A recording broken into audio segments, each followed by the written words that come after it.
A huge beam of lightning hit the ground, devastating everything around it. This power came from a man known as the Fist King, who had mastered Jiangyu with his own hands. He was so famous for this title that few remembered his real name. This was Dan Wuzing, the great fighter, who now faced a complicated situation. With a shocked look, he reacted to something terrible that had just happened. In his arms, he held the body of one of his seriously wounded comrades. The hero believed he had been caught off guard in an ambush by a mysterious group. Now he found himself alone in the middle of a desolate battlefield. Looking around, he noticed the bodies of his enemies scattered across the ground. However, on a nearby cliff, only 2 opponents were left standing. He saw that both seemed very skilled and wondered where they had come from. Even though he was exhausted, the warrior stared at the 2 with unwavering determination. He then decided to return their subordinate by throwing the body in their direction. The man on the cliff begged for help from the sword demon, his leader. However, the sword demon ignored the plea and struck down his own companion. Dan Wuzing was completely shocked to witness such cruelty. The enemy had eliminated his own ally without the slightest hesitation. At this point, the protagonist realized that the opponent fought dirty. The symbol on the man's sword, combined with his merciless actions, caught Wuzing's attention.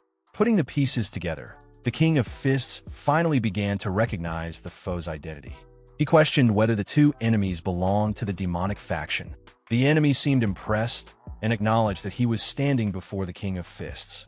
He praised the hero's resistance, but Wuzing sharply told him to be quiet. Burning with anger, he declared that he would defeat the enemy with just 10 blows. The sword demon found such confidence arrogant and charged forward, eager to test the extent of that arrogance. Wuzing, however, managed to defend himself, countering the attacks with his electric fists. The opponent was surprised, unprepared for such speed.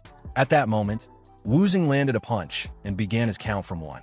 With a confident gaze, he prepared for the second blow and unleashed a hail of punches until the count reached 6. Then, something strange happened. His attacks began missing the weak points. Looking up, he realized the woman had tied him with purple energy wires. Enraged, he wondered when the villain's accomplice had managed to do that. Taking advantage of the distraction, the sword demon retrieved his weapon. In the next instant, he pierced Wuzing's chest. Seriously injured, the warrior suffered massive damage from the attack. The swordsman coldly declared that the reign of the King of Fists ended there. With a look of triumph, he stared down at his nearly powerless opponent. But Wuzing surprised him, grabbing the blade with his bare hand. Alarm spread across the enemy's face as the fighter released one final burst of energy. The sword demon watched the scene unfold with a satisfied smile. He then approached the fallen body and praised the Fist King's skill. The explosion left behind a massive crater and a path of destruction. The woman joined her partner and commented that the situation had been extremely dangerous. The villain bent down to mock the warrior in his final moments. But Wuzing summoned his last strength to deliver one final punch to the enemy's face. With that, he completed his 10th blow, leaving the enemy in complete shock. The hero felt his life slipping away and accepted that his reign as the King of Fists had come to an end. In his final thoughts, he regretted one thing he couldn't do. He had wanted to strike the enemy one more time before his journey ended. And so, Dan Wuzing, the King of Fists, was defeated by the demonic faction. Meanwhile, in a safe house on Joa Mountain, something strange was taking place. A mysterious crow watched a young woman inside one of the rooms. Suddenly, someone inside woke up, frightened and disoriented. The young girl ran over in a panic to check on her master. She asked again about his condition, while the man looked around, confused, wondering where he was. He glanced down at his body and questioned whether anyone had tended to his wounds. The man touched his head and looked confused about his current situation. He realized that he had no injuries, and the girl addressed him as Young Master. He accepted the water, but found the title of First Young Master strange. When he looked in the mirror, he saw an unfamiliar face staring back and wondered why he was being called that. Holding the cup, he examined his new hands and noticed how different they appeared. Suddenly, he was startled by his own reflection and jumped back. In a panic, he desperately tried to remove what he believed was a mask from his face. But as he touched his skin, he found no seams and understood that it was truly his face. He stood in shock, while the girl silently watched, unable to make sense of his reaction. Seeing his distress, She quickly said she would call a doctor.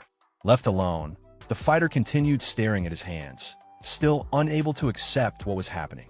The girl walked away, confused by how strangely her master was behaving. He began to think through the situation and concluded that not even the demonic faction could have done something like this. Looking at his reflection again, he questioned who the person in the mirror really was and decided he needed to investigate the truth. Attempting to test the new body's movements, he tried to stand but stumbled and nearly fell, unfamiliar with how it moved. He grumbled that the body was too weak, comparing it to a baby deer. Frustrated, he slumped into a chair and called the new body complete trash. At that moment, his attention was drawn to some papers on the table that mentioned a group of merchants. He recognized the name of the large Inhum merchant group. As he read through the documents, he noticed they were addressed to someone named Li Jin. It became clear that the body he now inhabited belonged to Li Jin-un, the eldest son of the household. Scanning the letters, he saw that the requests were mostly about money, gambling, and women.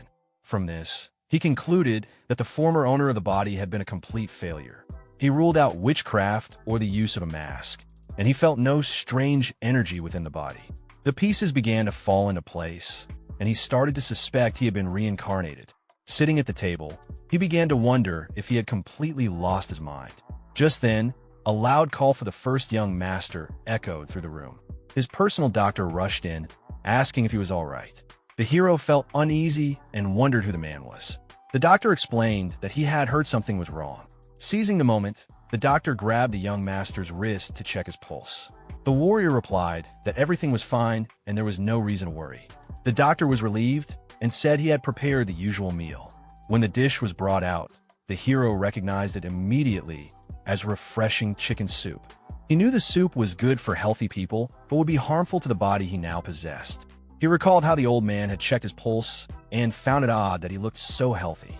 The doctor cheerfully claimed that the soup would make him as strong as the young men participating in the upcoming martial arts competition.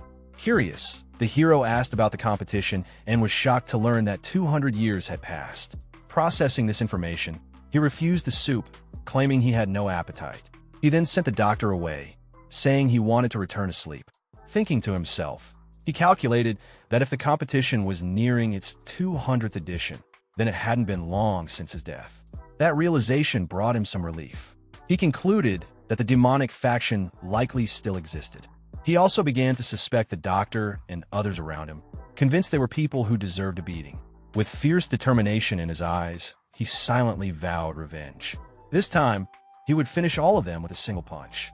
Later, a table full of appetizing food was set before him. The servants whispered among themselves, surprised by how much the young master was eating now, so unlike before. The hero returned from a walk looking much healthier than before. Entering the room, he complimented the girls for preparing the meal and requested that meals remain simple like this from now on. The servants continued to whisper, amazed at the change in him. While he was eating, Dr. Gong Sunming called to him from outside. The hero felt annoyed by the interruption, but allowed the man to enter. The old doctor came in with a grim expression while the servants bowed politely. The hero found the doctor's attitude amusing, noting how rude he was despite his formal entrance.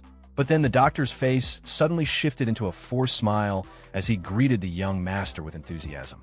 Wuzing didn't understand the sudden change in behavior and decided to trap the doctor. He calmly asked what the doctor wanted. The older man stood there, speechless. The gentleman said he had come out of loneliness and remarked that his effort had been in vain, since the young master appeared healthy. With an ironic smile, the protagonist questioned what kind of effort he was referring to. He then asked if that effort had been an attempt to poison him with the soup. The doctor stood in shock, unable to believe what he had just heard. He tried to defend himself, insisting that the soup was a nutritious tonic. But the hero continued provoking him, saying he thought it was poison meant for someone in his condition. The doctor grew furious and reminded the young man that he was his personal physician.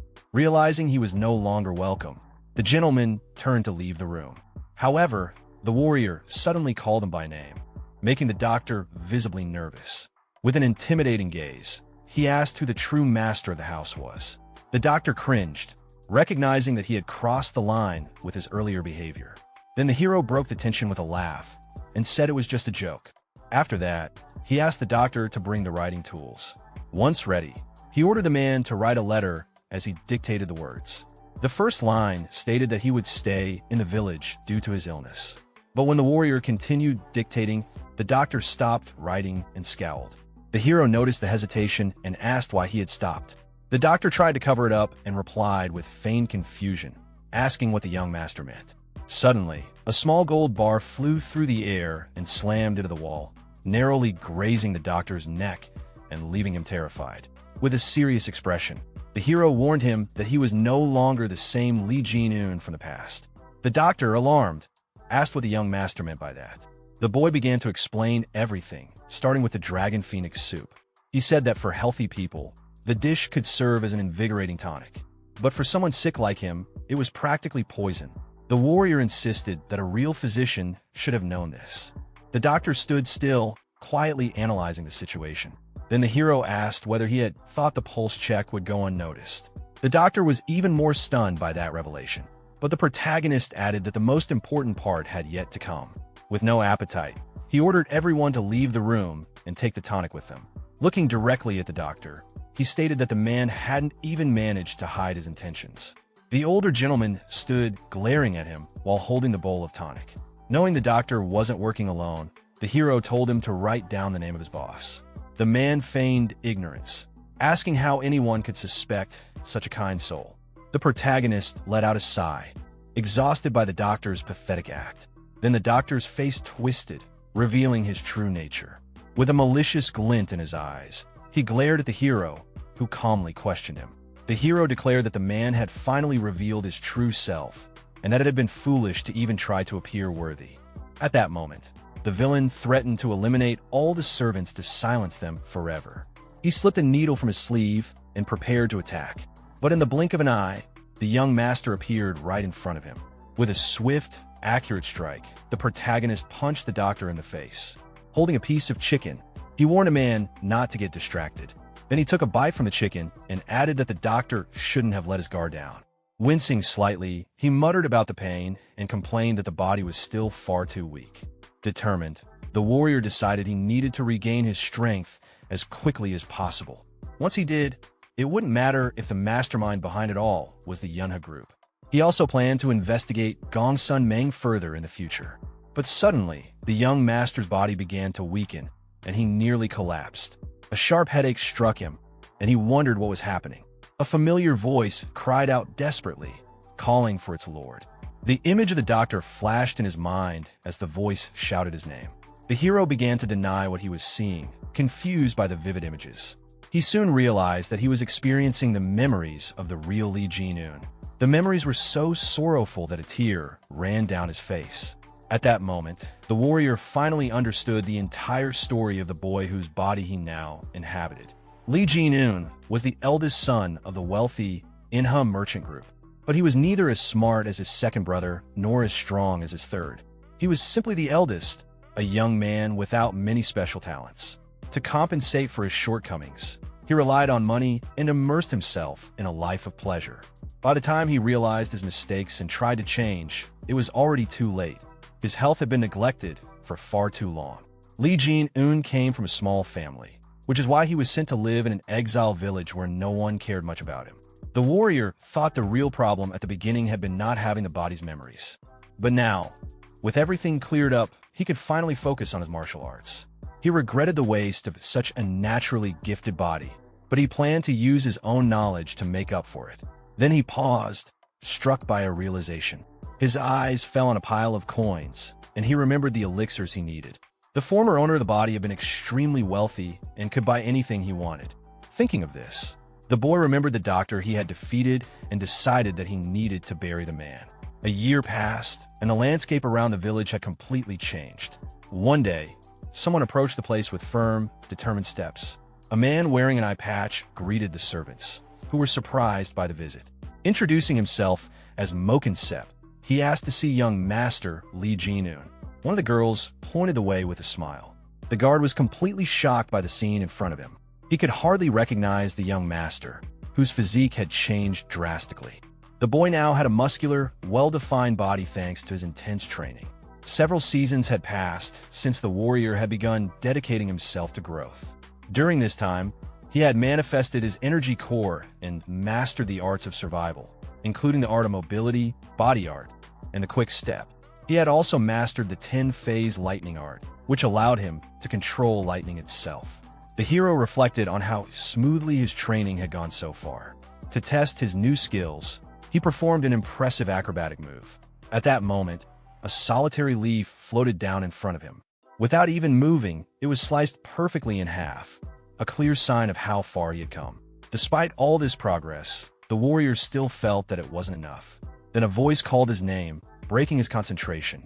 He turned to see the visitor. The guard introduced himself again as ManhwaCapped, saying it had been a long time since they had seen each other.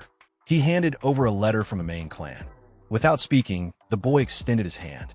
ManhwaCapped was shocked and wondered where the weak, fragile young man had gone. As he handed over the letter, he complained that his arm hurt under the young master's grip. The hero simply stared at him in silence. Moments later, the two sat together as the warrior carefully read the letter. It revealed that his father had suddenly collapsed and was now bedridden. The boy noticed the message lacked any clear explanation for the cause of his father's illness. When he asked about it, the guard hesitated before revealing the truth. He explained that the Aoyang clan was responsible, blaming them for absurd protection fees. The hero asked if the Aoyang clan had done anything to justify the tax increases. The guard angrily replied that they had not, calling the other clan dogs. He added that the Little Divinity sect had also tried to impose outrageous taxes. According to him, the Aoyang clan had refused to help and done absolutely nothing in return. Even the captain of the guard had been unable to protest to Aoyang Hu. The hero recognized the name, recalling that Aoyang Hu was a powerful and well-known figure. With a confident smile, the boy asked if the situation would be resolved by dealing with the Aoyang clan.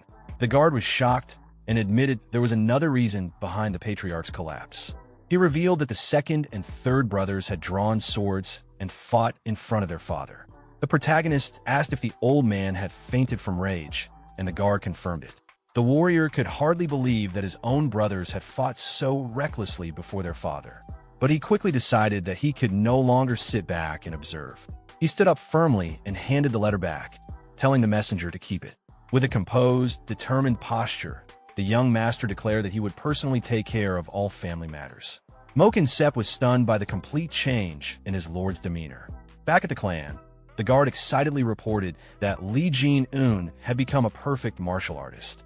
But another man, overhearing the story, burst into laughter. With a mocking grin, he scoffed at the idea of a useless Li Jin-un becoming a martial artist. Laughing loudly, he said that if that were true, he himself must be a legendary master. Another nearby man told him to stop joking and try to be a bit more convincing. But deep inside, Han Yip seemed thoughtful as he considered the possibility that the story was true. As the vice captain of the guard squad, he began to wonder if Jin-un had truly recovered his health. He remembered that the young master had always possessed a good physique since childhood. He then asked the guard when the heir planned to return to the clan. Just then, the guard interrupted him and announced that the young master had arrived at that very moment. Han Yip told the others to stop complaining, reminding them that he was the one who fed them and that they should move quickly. Finally returning home, the hero stood before the imposing headquarters of the Inhum merchant group. He was stunned by the grandeur of the estate, thinking to himself how insane it all seemed. The warrior realized that the body's former owner had been even wealthier than he had imagined. He dismissed his servants and said he would go see his father immediately.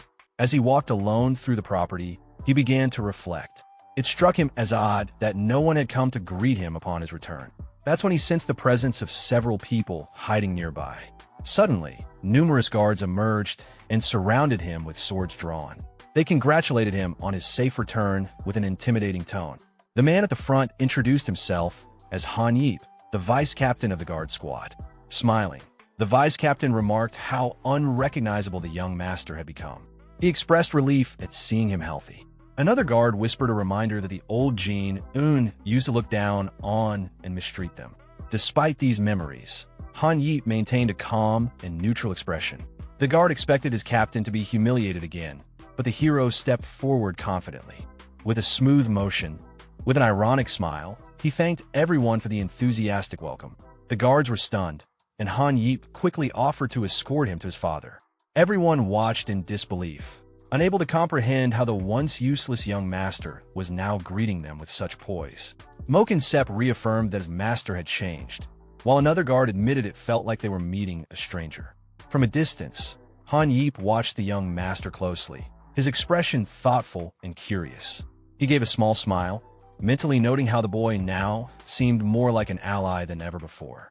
Upon arriving at the door, the vice captain paused to speak. He informed the protagonist that the clan leader had already been notified of his arrival. The warrior nodded and thanked him. His younger brother suddenly appeared behind him.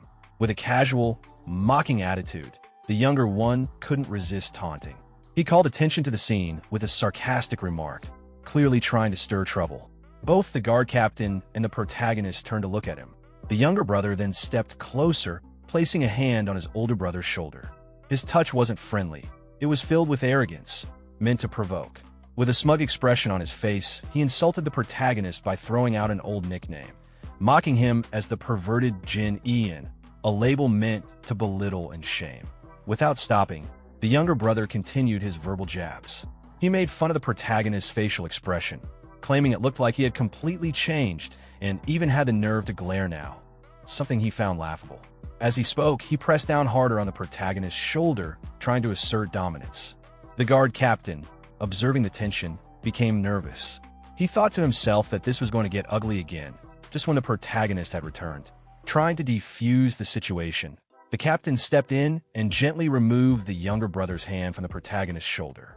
He attempted to lighten the mood, joking that the two brothers were finally reunited after such a long time and must be overjoyed to see each other. But the younger brother didn't take it well. He slapped the captain across the face without hesitation, annoyed and offended. With a sharp glare, he demanded to know how the captain dared to touch him without permission.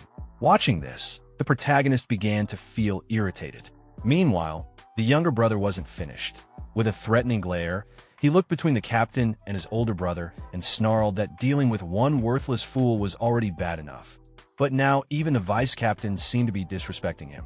The protagonist didn't respond. He stayed calm, simply looking back at his younger brother. But that only fueled the younger one's arrogance. He pushed further, asking if he should teach the protagonist a lesson so intense that he'd never even dare to meet his gaze again.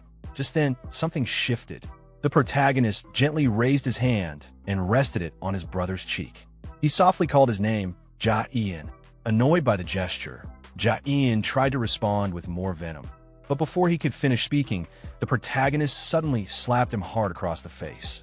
Ja Ian fell to the ground, shocked. He looked up in disbelief, demanding to know what the hell had just happened. But the protagonist ignored his outburst. Instead, he crouched down, placed a firm hand on Ja Ian's shoulder, and gripped it tightly. As pain shot through him, Ja Ian cried out, overwhelmed by the sudden shift in power. The protagonist calmly confessed that he had been excited on his way here, perhaps even looking forward to this moment.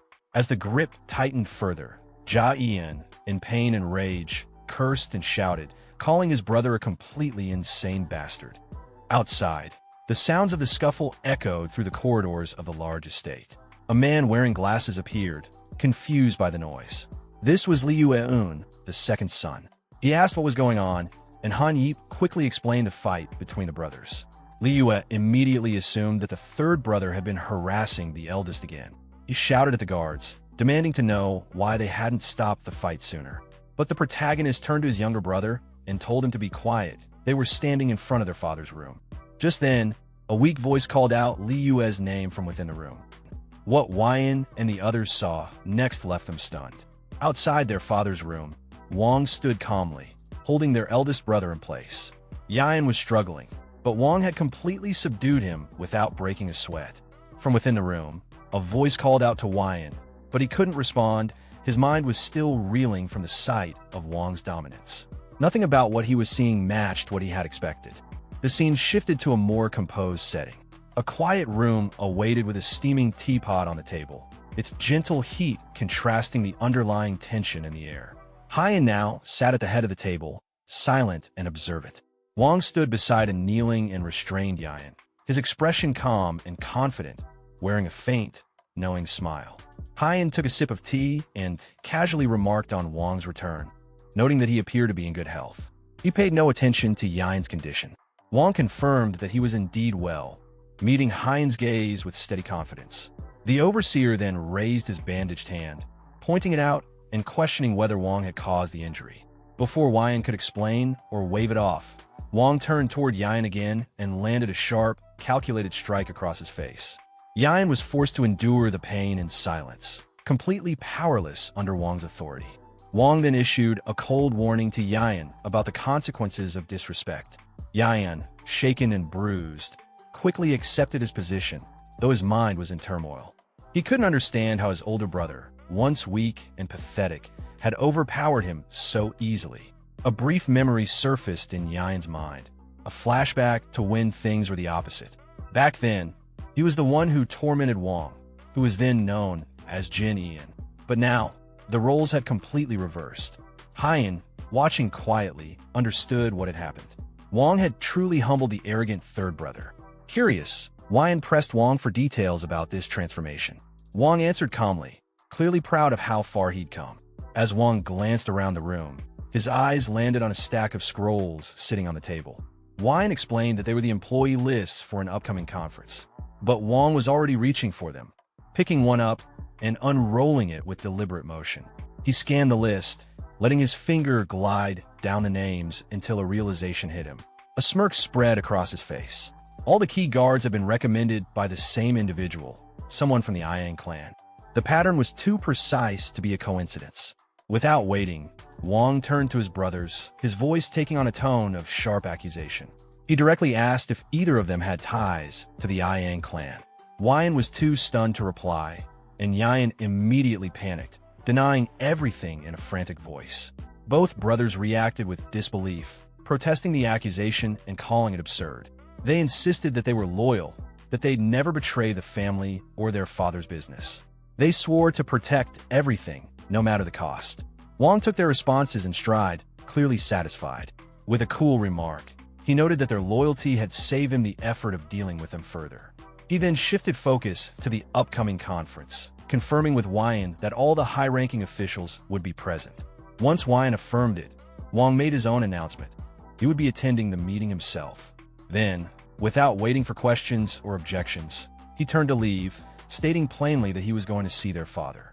His calm authority left his brothers speechless. As Wang exited, Hyan broke the silence. He demanded to know what had happened back at the safe house, unable to make sense of Wang's new power. Hyan, overwhelmed with frustration, completely lost his composure. He screamed in anger, tormented by regret over a past decision that now haunted him deeply. Meanwhile, Wang arrived at his father's quarters. A voice from within gave him permission to enter. Inside, the atmosphere was dim and heavy. Wang approached the bedside of Liang Min, the head of the Yuna merchant group, who looked weak and frail. His father acknowledged his presence quietly, then asked about the noise from earlier. Wang dismissed it with a calm reassurance, downplaying the situation. Instead, he brought up his father's health, which Liang Min attributed to the weight of stress and pressure. As Liang Min looked into Wang's eyes, he studied his son's face closely. The changes were undeniable. There was strength and confidence where there had once been hesitation. For a moment, the old man questioned whether the person standing before him was truly his son at all. Despite the lingering suspicion in his eyes, Liang Min looked genuinely pleased to see Wang standing strong and healthy. It was an expression of warmth that Wang hadn't anticipated. In fact, it caught him off guard. The contrast between what he had expected and what he received was too stark to ignore. As the moment lingered, a memory surfaced within Wang, a haunting fragment of his former life. He remembered the cold, distant world he had come from. Back then, he was an orphan, untouched by a father's love, shaped by hardship and emotional isolation. The concept of paternal affection was foreign to him. It wasn't part of his reality. Yet Jinian's memories, those belonging to the original son, painted a different picture. The bond between his father and son had once been rich with connection, though now aged and strained. Wang looked down at the frail hand resting in his own. There was a softness to the moment as he gently gripped it, his expression deep and contemplative. His father, once a towering figure of strength and command, now lay worn and diminished, consumed by illness. It stirred something strange inside Wang, something he wasn't used to. He tightened his hold slightly, not out of force, but out of something more conflicted. A mix of unfamiliar emotions swirled in him. Then, he quietly reassured his father, speaking of lightening his burden. He hinted at a solution to his father's overwhelming stress, and though his tone remained composed, a sinister glint danced in his eyes. Liang Min furrowed his brow at the cryptic remark, his instincts sensing something unsettling. But Wang dismissed his concern with a warm, disarming smile, carefully veiling his true thoughts. Still, the old man couldn't shake the unease creeping over him. His son was different, there was no denying it now. The next day, the Manhwa Merchant Group's conference commenced. The room was filled with tension and ambition, none more apparent than an Yang, who arrived with his usual smugness. He took his seat with a self-satisfied grin, immediately surrounded by his loyal men. When one of them spotted Wang sitting confidently in attendance, he whispered the news to his leader. Yang's brow lifted ever so slightly at the sight, a calculating look overtaking his face. Wang, however, sat unfazed, composed, commanding. He didn't flinch at the whispers or the puzzled glances from the other members, who were clearly unsettled by his unexpected presence. To them, he was still the once weak son, and his attendance at such a high-level meeting didn't make sense. Yang scoffed inwardly, writing Wang off as a desperate man clawing at relevance. He viewed the appearance as nothing more than a weak attempt to gain favor, a last-ditch effort to remain standing in a game far bigger than him. Meanwhile, Han took charge at the front of the room, trying to carry the meeting forward. He asked if there were any objections to the current topic on the table. Just as he was about to move on, a hand went up. Bold, unexpected, it was Yang. With calculated confidence, Yang took the opportunity to speak, offering what he claimed was the perfect candidate to serve as Wang's personal guard. The move was transparently political, another attempt by the Yang clan to extend their influence deeper into the group. Murmurs of discontent rippled through the room. Some of the members grumbled openly, clearly frustrated by Yang's relentless power grabs. One member was so startled by the brazenness of the suggestion that he crushed the teacup in his hand. Embarrassed, he quickly blamed it on a slip, though it was obvious the tension had gotten to him. Yang offered a fake apology, feigning politeness, but his eyes betrayed him. He was enjoying every second of the discomfort in the room. He then challenged the assembly, daring anyone to oppose his nomination. The room went quiet. He smirked, clearly expecting no one to answer. But just as he began to bask in the silence, a single voice broke through. Across the room, Wang raised his hand. All eyes snapped to him. With unshakable confidence, he calmly stated that he had objections to the current proceedings. Then, rising from his seat, he locked eyes with Yang and made his own proposal, direct and explosive. He called for the dismissal of Aryan Ho, the current guard squad leader. The room exploded into chaos. Yang's supporters burst into laughter, mocking the proposal as pure nonsense. One of them openly jeered, treating the idea as if it were a poorly timed joke. Yang himself laughed dryly, questioning whether Wang had lost his mind. He sneered at the idea, taunting Wang for forgetting his place. To Yang, Wang had no power, no right, and certainly no authority to make such declarations. Wang didn't respond to Yang's mocking tone with words. He simply smiled. His expression alone was enough to shake the air, daring Yang to keep talking. In a blink, Wang channeled a surge of raw energy into his fist. Without warning, he lunged forward, slamming his knuckles into the ground. The entire floor erupted beneath him, a violent explosion of debris and force that shook the room to its core. As dust and stone rained down, Wang stood tall in the center of the destruction, staring down at his completely stunned rival.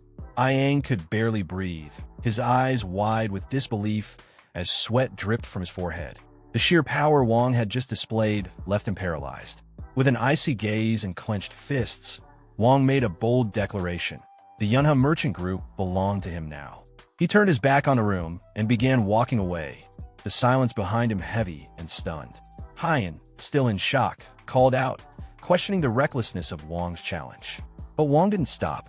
Instead, he turned slightly and called back to Hyan, asking what happens when a martial artist is underestimated. A smirk played on his lips, sharp and knowing. He answered his own question, the one making assumptions gets devoured. Then, he gestured toward the gathered crowd, directing Hyan's attention to something more urgent. Their merchant group, Wang pointed out, was already rotting from within. Ayang's people were everywhere. Wyan followed his gaze, his eyes widening in alarm as he finally noticed the sheer number of Ayang clan members surrounding them. Wang stepped closer and firmly gripped his brother's shoulder. He told him not to worry. As the older brother, he'd handle everything. Hyan was left speechless, trying to grasp what Wang meant by handling it. His brother's methods were unpredictable, chaotic even. The scene flashed back to the wreckage. Amid the dust and shattered floor, Wyan's thoughts spun. He demanded to know what Wang's violent display meant. Now, armed men were closing in, surrounding Wang. A few of Ayang's subordinates sneered, assuming the so-called troublemaker had finally lost control. But before they could act, one of Wang's loyal guards stepped forward, furious. He placed himself between Wang and the attackers, declaring their actions a disgrace. Drawing weapons on the young master was beyond insolence. In moments, Wang's personal guards formed a defensive line. Despite being outnumbered, their resolve was unshakable. Wang stood at the center, cold and still. With a quiet voice, he agreed their enemies were out of line, lifting his head with open contempt. The air grew thick as Wang stared into their eyes, questioning how they could dare threaten their own employer. Even his own guards were caught off guard by the intensity of their master's presence. Wang calmly commented that his enemies must have a death wish. From a distance, Ayang observed everything unfold. He casually offered compensation to the opposing guard captain, a thinly veiled bribe. But Wang met his gaze with a smirk. He said he wasn't sorry for the chaos, only for utterly ruining Ayang's plans. Then his voice sharpened. He revealed the truth. During his recovery, Ayang had hired a physician, an assassin, meant to kill him. But the plan had failed. Wang went further. He exposed Ayang's entire strategy, how he had manipulated the brothers from the shadows, hoping to fracture them. With the siblings turned against each other, the Ayang clan would have seized control of the merchant group like puppeteers pulling strings. The revelation struck like a thunderclap, but Ayang didn't flinch. He erupted into derisive laughter, brushing off the accusation as delusion. Wang took a step forward, his presence heavier than ever. He was just getting started. With a calm but piercing voice, he dropped the final bombshell. The assassin sent to eliminate him had already been dealt with by his own hand. The room fell silent again. Ayang reached out in disbelief. He looked him in the eye and calmly confirmed it. He had swiftly eliminated the assassin. Wang stood calmly. He openly mocked his rival, pointing out the glaring flaws in his clumsy, half-formed takeover attempt. His words stung, and Ayang's composure finally cracked under the weight of humiliation. Fueled by fury, Ayang gathered a surge of energy into his fist. The air around him crackled as raw power coiled in his arm, and he stepped forward with murderous intent. But Wang didn't flinch. He simply watched the incoming blow with a knowing smirk. This was exactly what he wanted. Ayang lunged, unleashing a savage, energy-infused punch aimed directly at Wang. In response, Wang summoned his own vibrant blue energy, meeting the attack head-on. The two fists collided with a thunderous explosion of light and force, sending shockwaves through the conference chamber. Ayang was thrown backward, pain surging through his arm as it trembled from the impact. He stared at Wang in disbelief, the realization dawning. Wang had mastered a formidable martial art. The sheer force of the exchange left no room for doubt. His own guards, witnessing this display, stood frozen. None of them had known the depth of their master's strength. Wang tilted his head with a playful smirk and casually asked if it was really okay to hit someone fresh out of recovery. Then, with a mocking chuckle, he added that if the duel was official, then surely everything was fair game. Ayang's face twisted with rage as he sensed his rival's confidence bleeding into every word. Seeing their captain challenged so brazenly, Ayang's men quickly jumped in, shouting to declare the battle an official duel, with the entire room as witnesses. The guard captain grinned, thinking Wang had been cornered by the formal terms. But Wang simply adjusted his robes with calm precision, shaking his head. He rejected the offer flatly. He wanted none of their rules. Instead, he raised his fist and demanded a life-or-death duel, no constraints. Ayang's expression shifted. He begrudgingly acknowledged Wang's advanced skills, assuming the strength came from training under some prestigious sect. Without another word, he rushed in, declaring that Wang's inexperience would be his downfall. But the moment Ayang's leg came flying, Wong moved with elegant precision, effortlessly parrying the kick. He smirked and mocked his opponent, questioning what exactly counted as experience in his eyes. Ayang's disbelief deepened as Wong stood there, crackling with lightning, dismissing the lecture on experience entirely. Then, with a sudden motion, Wong fired a devastating counterattack. Ayang's body was launched across the room, a blur of limbs as he crashed into the ground, completely overpowered. Blood stained his lips as Ayang struggled to process what just happened. Wong approached, his smirk deepening, now ready to deliver a true lesson in combat. Activating his enlightened mobility art, Wong distorted the space around him, blinking forward at impossible speed. In an instant, he was in front of Ayang. Ayang barely had time to raise his sword before Wong's hand caught it mid-swing. Sparks exploded as flesh met steel, but Wong didn't budge. With one swift motion, he deflected the blade entirely, forcing Ayang backward. His boots carved trenches into the ground as he fought to stay upright. The duel intensified. Blow after blow, the two clashed in a blur of strikes, each movement laced with lethal precision. But Ayang was slipping. He barely managed to block the next strike, and in that instant, he understood something was terribly wrong. The way Wong moved, the timing, the power, the footwork, none of it aligned with a novice. It wasn't just raw strength. It was technique refined through brutal mastery.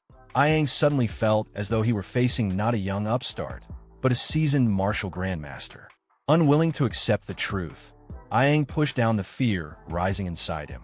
With a snarl, he summoned his energy once more, readying a desperate counterattack. His men, watching anxiously from the sidelines, erupted in cheers. They were certain their captain was about to unleash his finishing move. Ayang gathered every ounce of strength he had left, channeling it into his most powerful technique. The three-form sword arc his pride burned hotter than ever. The thought of being defeated by someone he considered a mere brat was unbearable. With fury coursing through him, he lunged forward, unleashing a rapid, energy-infused sword strike meant to end the duel once and for all. But in the blink of an eye, Wong vanished from his sight. Ayang's breath caught in his throat. He couldn't track him. Before he could even turn, Wong reappeared behind him, glowing fist already poised. With a chilling calm, Wong delivered a final, devastating blow. Ayang's face twisted in agony as the force slammed into him. His body was lifted off the ground, sent flying backward like a ragdoll, crashing into the floor with bone-rattling impact. Silence fell across the battlefield.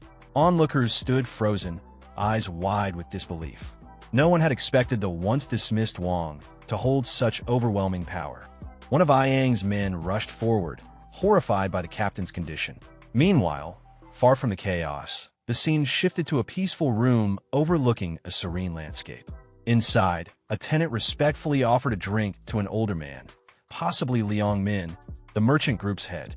The old man paused, his eyes narrowing slightly as he absorbed the news of the duel. Hands clasped in front of him, he reflected quietly, the weight of realization settling on him. Something about his son, Wong, had become undeniably clear. Back at the battlefield, Wong stood tall over his defeated opponent. His expression remained calm and resolute. Ayang lay broken on the ground, his body limp and battered from a single, decisive blow. His subordinates swarmed to him in panic, shouting in desperation. One of the men glared up at Wong in disbelief, but Wong met the gaze coldly and asked if he too wanted to share his captain's fate. The man hesitated, then swallowed his anger. Cradling his injured leader, he grudgingly acknowledged that the duel had been fair and free from interference. But then his voice turned low and threatening. He warned Wong that this victory came at a steep price. The Ayang clan would not forget this humiliation. They would drag the Yuna merchant group into endless revenge and political sabotage through every deceptive means available.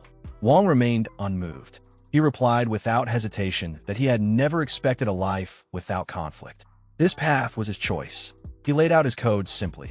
Kindness would be returned in kind, and grudges would be paid back equally. He made it clear that this duel and everything that followed was his personal responsibility, not the merchant group's.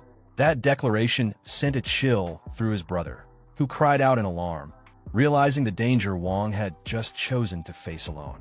But Wong was unwavering. He He announced with full conviction that the Yuna merchant group belonged to him now. Recalling his father's gentle smile, he spoke of the group not only as a business, but as a legacy entrusted to him, a responsibility he would protect no matter what. He honored the loyal guards who had stood by him even when he was treated as a discarded heir. He spoke of the humble servants who had cared for him without hesitation. For them, and for everything the merchant group stood for, he vowed that it would never again be manipulated by men like Yang. His voice turned cold. He stared directly at the intruders and ordered them to leave. They were all fired. Silence fell once again as Wang's brother and remaining companions stood dumbfounded by the sheer force of his declaration. The Yang clan members returned his glare, fury blazing in their eyes, but they said nothing. With clenched jaws and bitter hearts, they turned and began their retreat. One among them, quieter than the rest, offered a rare and sincere farewell, wishing Wang well in the days ahead. Now alone in the chamber, Wang faced the people who had witnessed everything. The battle was over. He stood not just as a victor, but as the new, undisputed leader of the Yuna merchant group. His brother, still trying to process it all, stared blankly at the destruction and the man at its center. One of Wang's loyal guards suddenly burst into cheers, elated, but his friend quickly clamped a hand over his mouth. Their commander turned sharply toward them, scolding their lack of restraint, though his expression betrayed something else, a rare mix of pride and relief. Wang's attention shifted to the chief administrator, who flinched slightly as he was suddenly addressed. With a commanding gesture, he demanded an elixir, requesting that it be taken from the merchant group's funds. After all, if he was going to shoulder this mountain of responsibility, the least he deserved was a tonic to help him recover. The administrator lit up with enthusiasm, bowing deeply. He promised to retrieve the finest tonic available, nothing less for the new leader of the Yuna merchant group. Wang, standing firm as the new head of the Yuna merchant group, begins assigning responsibilities with sharp precision. He outlines the administrator's new duties, emphasizing the urgent need to hire a completely new guard squad. His tone leaves no room for negotiation. The old system is being torn down. The scene then shifts to a peaceful estate bathed in the golden hues of sunset. Inside, a relaxed man sits comfortably between two imposing figures, sipping tea. As Wang speaks, he mentions already having candidates in mind. The man seated with him arches a brow, asking for confirmation, brings up the name Leginian. The man's interest sharpens immediately. The narrative flashes back to a few days prior, on Leginian's very first day at the merchant group. Night has fallen, and Leginian walks calmly through the estate grounds, accompanied by his subordinate. His eyes are sharp, scanning every detail around him with a measured, thoughtful gaze. As they pass the vice captain, Leginian casually asks if the man has had a meal yet. The surprised officer admits he's been working non-stop since sunrise, with no time to eat. Leginian doesn't respond immediately. He simply files the information away with a knowing look. A sly grin creeps across his face, hinting at the gears already turning in his mind. He then turns his gaze downward from a balcony, watching a cluster of guards fooling around while on duty. The contrast is obvious. Where the vice captain was dutiful and focused, these men were lazy and indifferent. Leginian quietly unclenches his fist. He's already made up his mind. These freeloaders need to go. But he also knows the harder part isn't firing them. The real challenge is replacing them with people who are actually worth something. His subordinate, watching the changes in his expression, finally begins to understand just how large and calculated Leginian's plan truly is. Their search leads them to a bustling, lantern-lit establishment filled with smoke, noise, and laughter, a den for gamblers, drinkers, and rough types. Exactly the sort of men Leginian is looking for. Inside, one especially loud man enjoys a smoke, completely oblivious to the eyes watching him. Some patrons recognize Leginian instantly. They snicker among themselves, calling him the merchant group's famous pushover. Their tones are mocking, but Leginian doesn't flinch. He stands with his hands clasped calmly behind his back, surveying the room like a general analyzing a battlefield. He turns, gaze sharp and predatory, and begins walking toward a roped-off area marked restricted. A large bouncer, armed with a trident, stands in front of a set of ornate double doors. The bouncer smirks at his approach, mockingly greeting him as young master. expecting yet another bribe or groveling favor. But Li Jinian's expression turns cold. He dismisses the man's familiarity and commands him to open the door. The bouncer, caught off guard, sputters in disbelief as Li Jinian brushes past him without hesitation. His firm stride signals a dramatic shift. This is not the same man they once knew. Inside the private room, the rowdy atmosphere quiets as the occupants notice Li Jinian's entrance. Their leader, Como, greets him with a smug grin. But when his eyes meet Li Jinian's, he senses something is different. Li Jinian stares back with icy resolve. Two bald men, Yuk Jimbo and Yakyongo, offer a cold, dismissive welcome. Como scolds them with mock concern, scolding their lack of hospitality and putting on an exaggerated show of care for his old friend. He forces a laugh, acting as though they all share a warm bond. A flashback surfaces. A younger Li Jinian appears, visibly distressed, while a teenage Como stands above him with cruel authority. The memory is bitter. Their friendship had always been one-sided. Como used him, mocked him, and took advantage of his family name and resources. Back in the present, Li Jinian studies their faces in silence. He watches the lies play out, pondering what they even think friendship means. Como then tosses him a bag of coins with a smug grin, telling him to have fun, his tone dripping with condescension. He laughs about finally having his favorite pushover back, promising a big treat, all at Li Jinian's expense. But this time, Li Jinian doesn't play along. His silence unnerves Como. The room grows tense. Como frowns, uncomfortable with the uncharacteristic lack of response. But Li Jinian breaks the quiet in a chilling tone, stating he's simply deep in thought. His gaze narrows. With calm menace, he admits he's contemplating whether or not to end Como's life right then and there. Internally, Li Jinian clarifies his true target. It's not Como, not directly. His real concern is the twin brothers beside him. They're the true muscle behind Como's operation. From the way they carry themselves, Li Jinian understands they're little more than hired fists. Thugs living in Como's shadow, loyal only to his coin. Li Jinian studied the two enforcers closely, picturing them in their element, brutal, efficient, and unquestioning in their loyalty.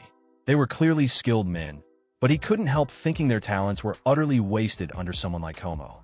While their leader reaped all the benefits, these brothers did the dirty work, little more than tools in the hands of a man who had no true respect for them. Having reached a firm conclusion, Li Jinian finally acknowledged Como's repeated questioning.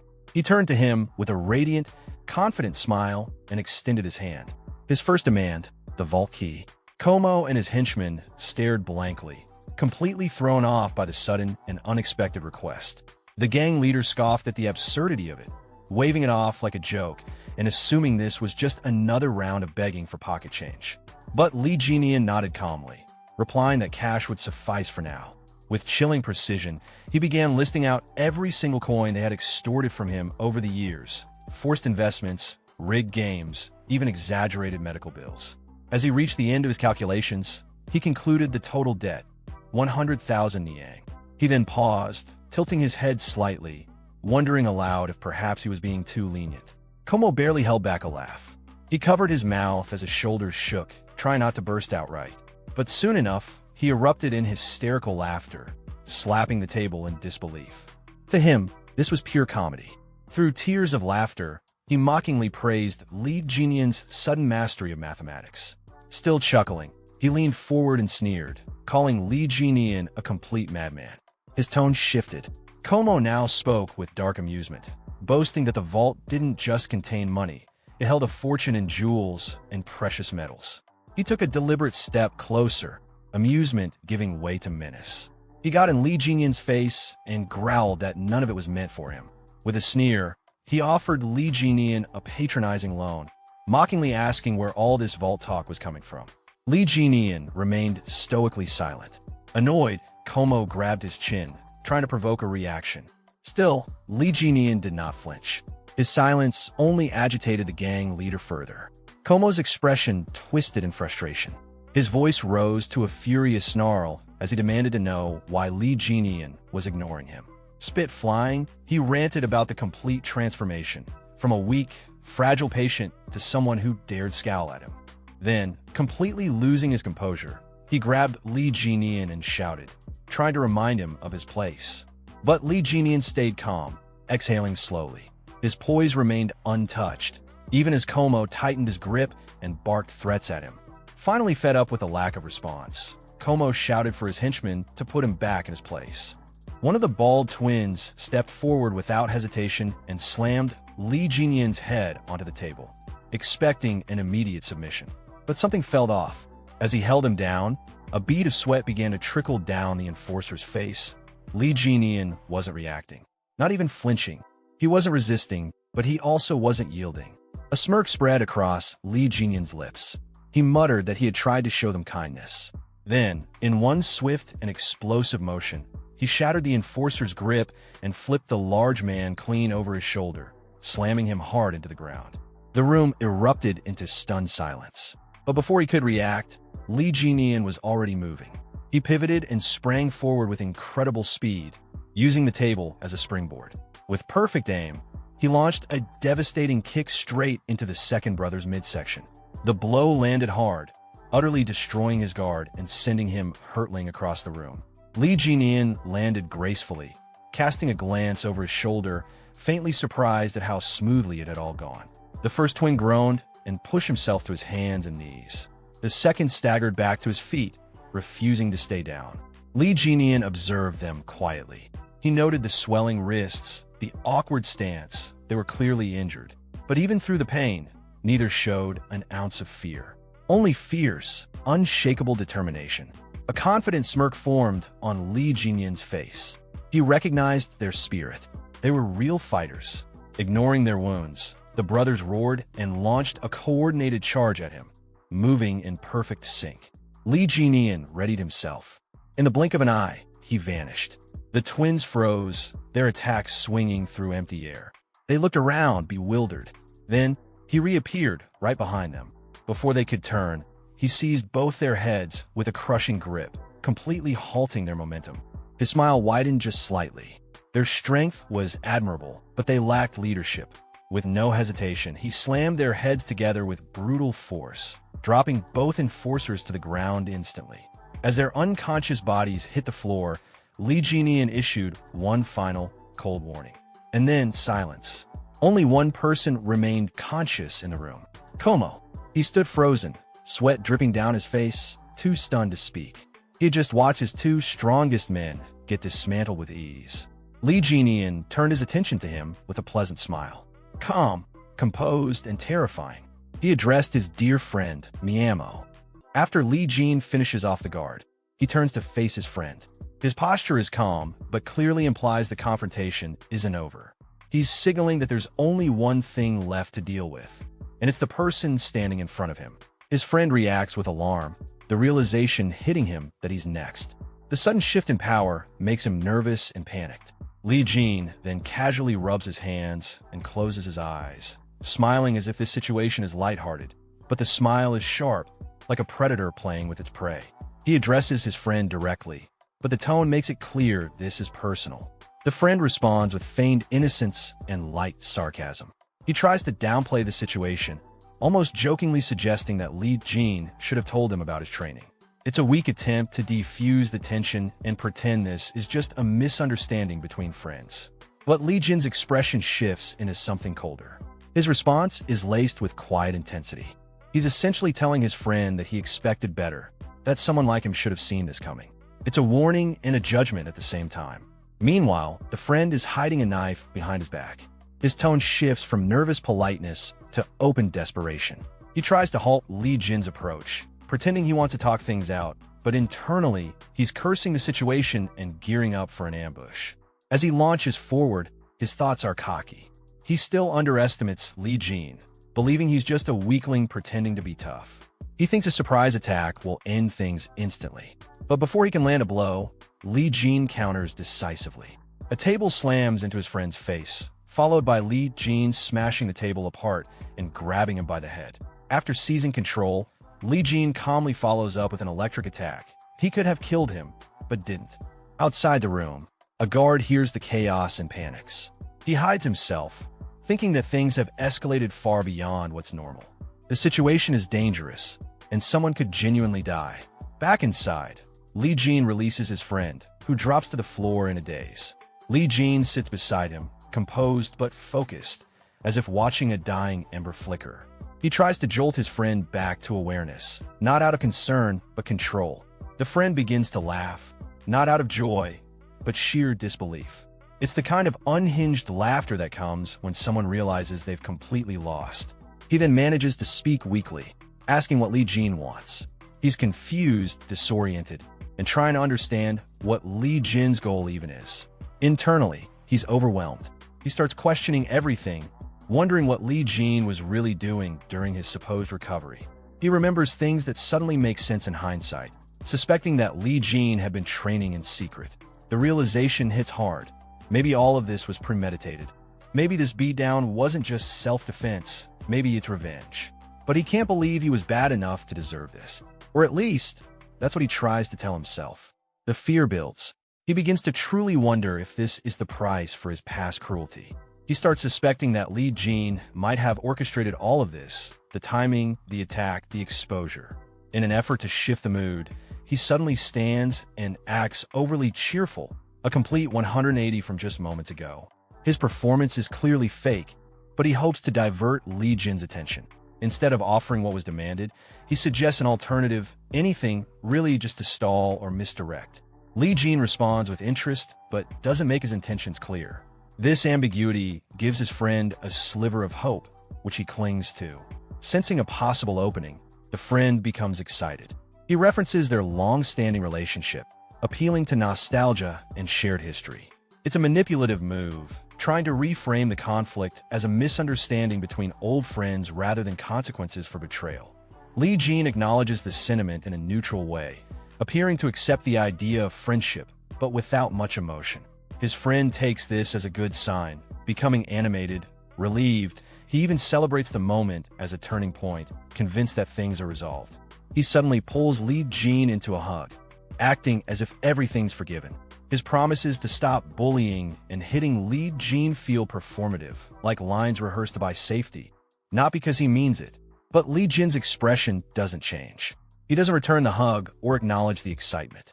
He simply stares ahead with a flat, disinterested look and says something that makes it clear. His words suggest that the friend's touch and the entire charade disgusts him. Hearing Li Jin's cold rejection, the friend quickly lets go of him and tries to reset the mood with exaggerated optimism. He puts on a wide, glowing smile, acting as if everything's fine now. He insists that they're not just friends, but brothers. His tone is overly dramatic, clearly fake, and meant to cover his fear and shame from earlier. To solidify the performance, he turns to the two guards nearby and loudly orders them to treat Li Jin with reverence. He demands they greet Li Jin as their new big brother and show proper respect, even congratulating him on how much stronger he's become. It's his way of saving face and pretending he's still in control. The guards don't question it. They respond instantly, congratulating Li Jin in a way that's respectful but feels automatic. It's clear they recognize strength and have started to shift loyalty. Internally, however, the so-called friend smirks. His thoughts are full of contempt. He scoffs at the idea of friendship or brotherhood, clearly seeing it all as an act.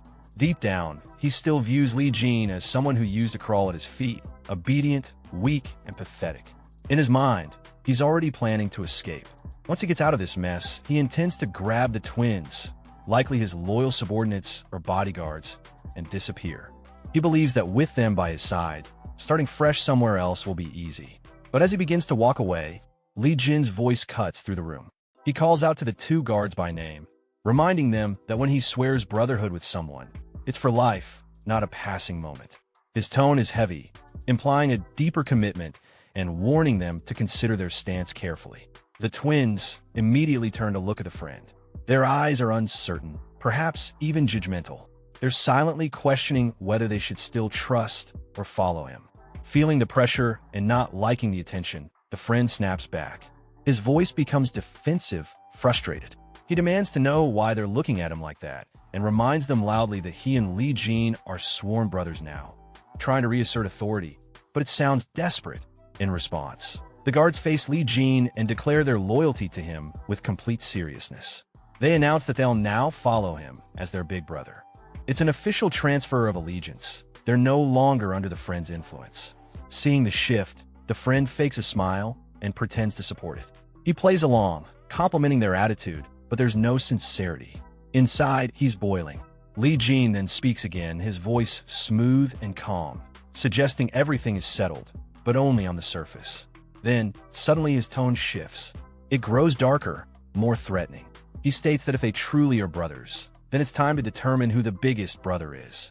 With a quiet but unmistakable command, he tells the guards to step outside. Whatever comes next, it's going to be private and decisive. The friend is completely caught off guard. Panic flickers across his face. He tries to interrupt, pleading for a pause, but the guards are already moving. A moment later, he finds himself alone in the room with Lee Jin. Lee Jin looks at him with narrowed eyes and asks what he's trying to do. The friend, growing more uneasy, begins to question Lee Jin's motive. In his head, he's wondering, what exactly is Lee Jin after? Lee Jin gestures for him to hurry up and make a decision. This throws the friend off. His thoughts spiral. He wonders if Lee Jin isn't after money, as he originally assumed. Could there be something else? Lee Jin responds again, now openly critical. He calls out how the friend had used the guards for personal gain, manipulating their loyalty for selfish purposes. He's calling out the way the friend operated and declaring it wrong.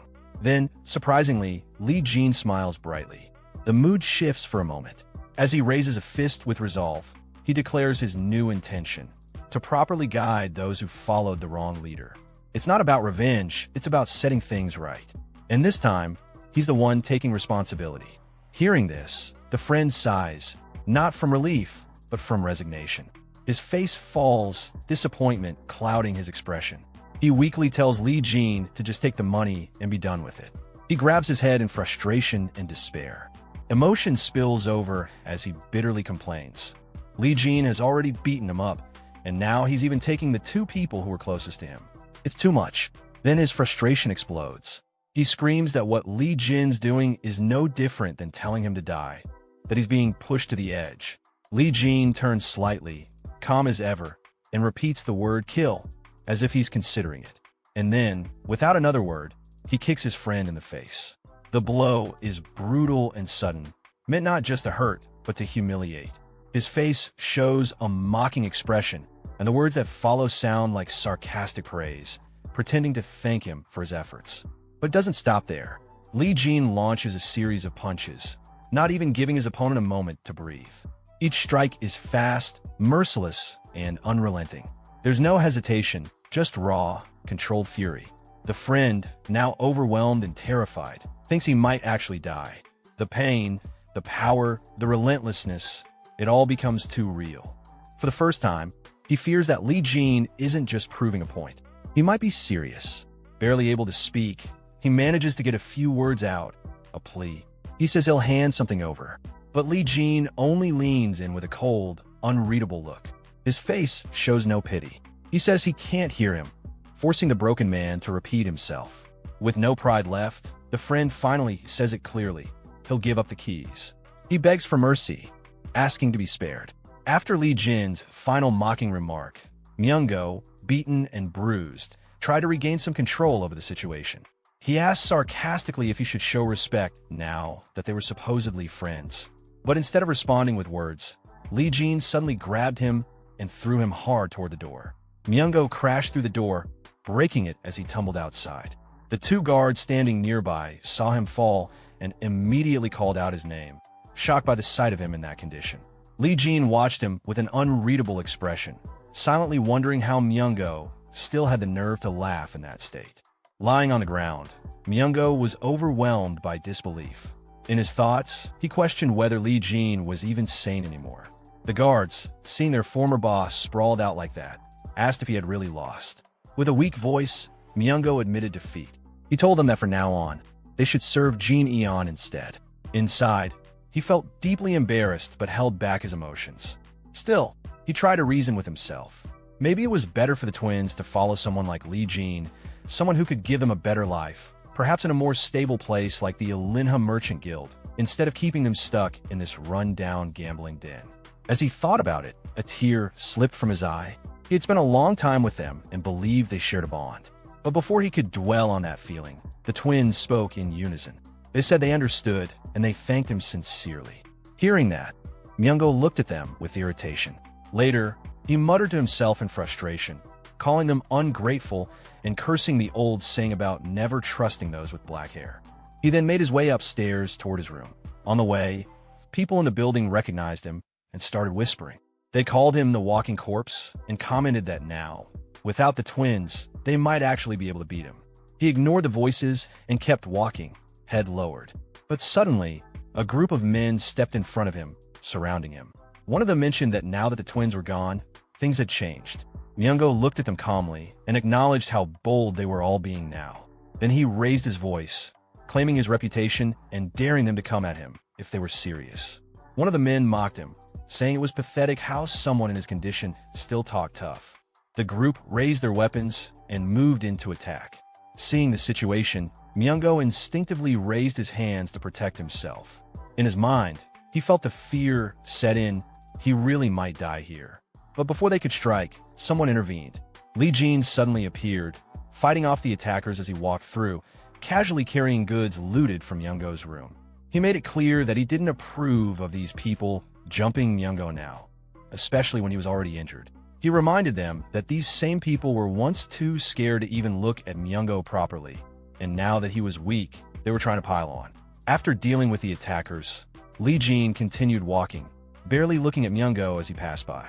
Myungo, still lying on the ground, muttered a bitter remark, annoyed at how cool Lee Jin was acting. A short while later, he and the twin guards were walking toward the exit. One of them turned to him and quietly thanked him for helping Myungo. Then, both of them bowed respectfully and repeated their thanks. As they left to carry out Lee Jin's orders, he watched them go, thinking to himself. He recalled how many people had wondered why the twin guards stayed loyal to Chul Myungo for so long. From old memories, he remembered that some said they had been brought there and sold as slaves, while others believed they followed him purely out of fear. Even Lee Jin once thought that way.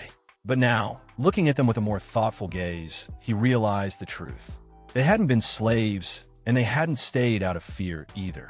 As he walked on, he quietly acknowledged something else to himself. Even in this second life, understanding people's real intentions was still difficult.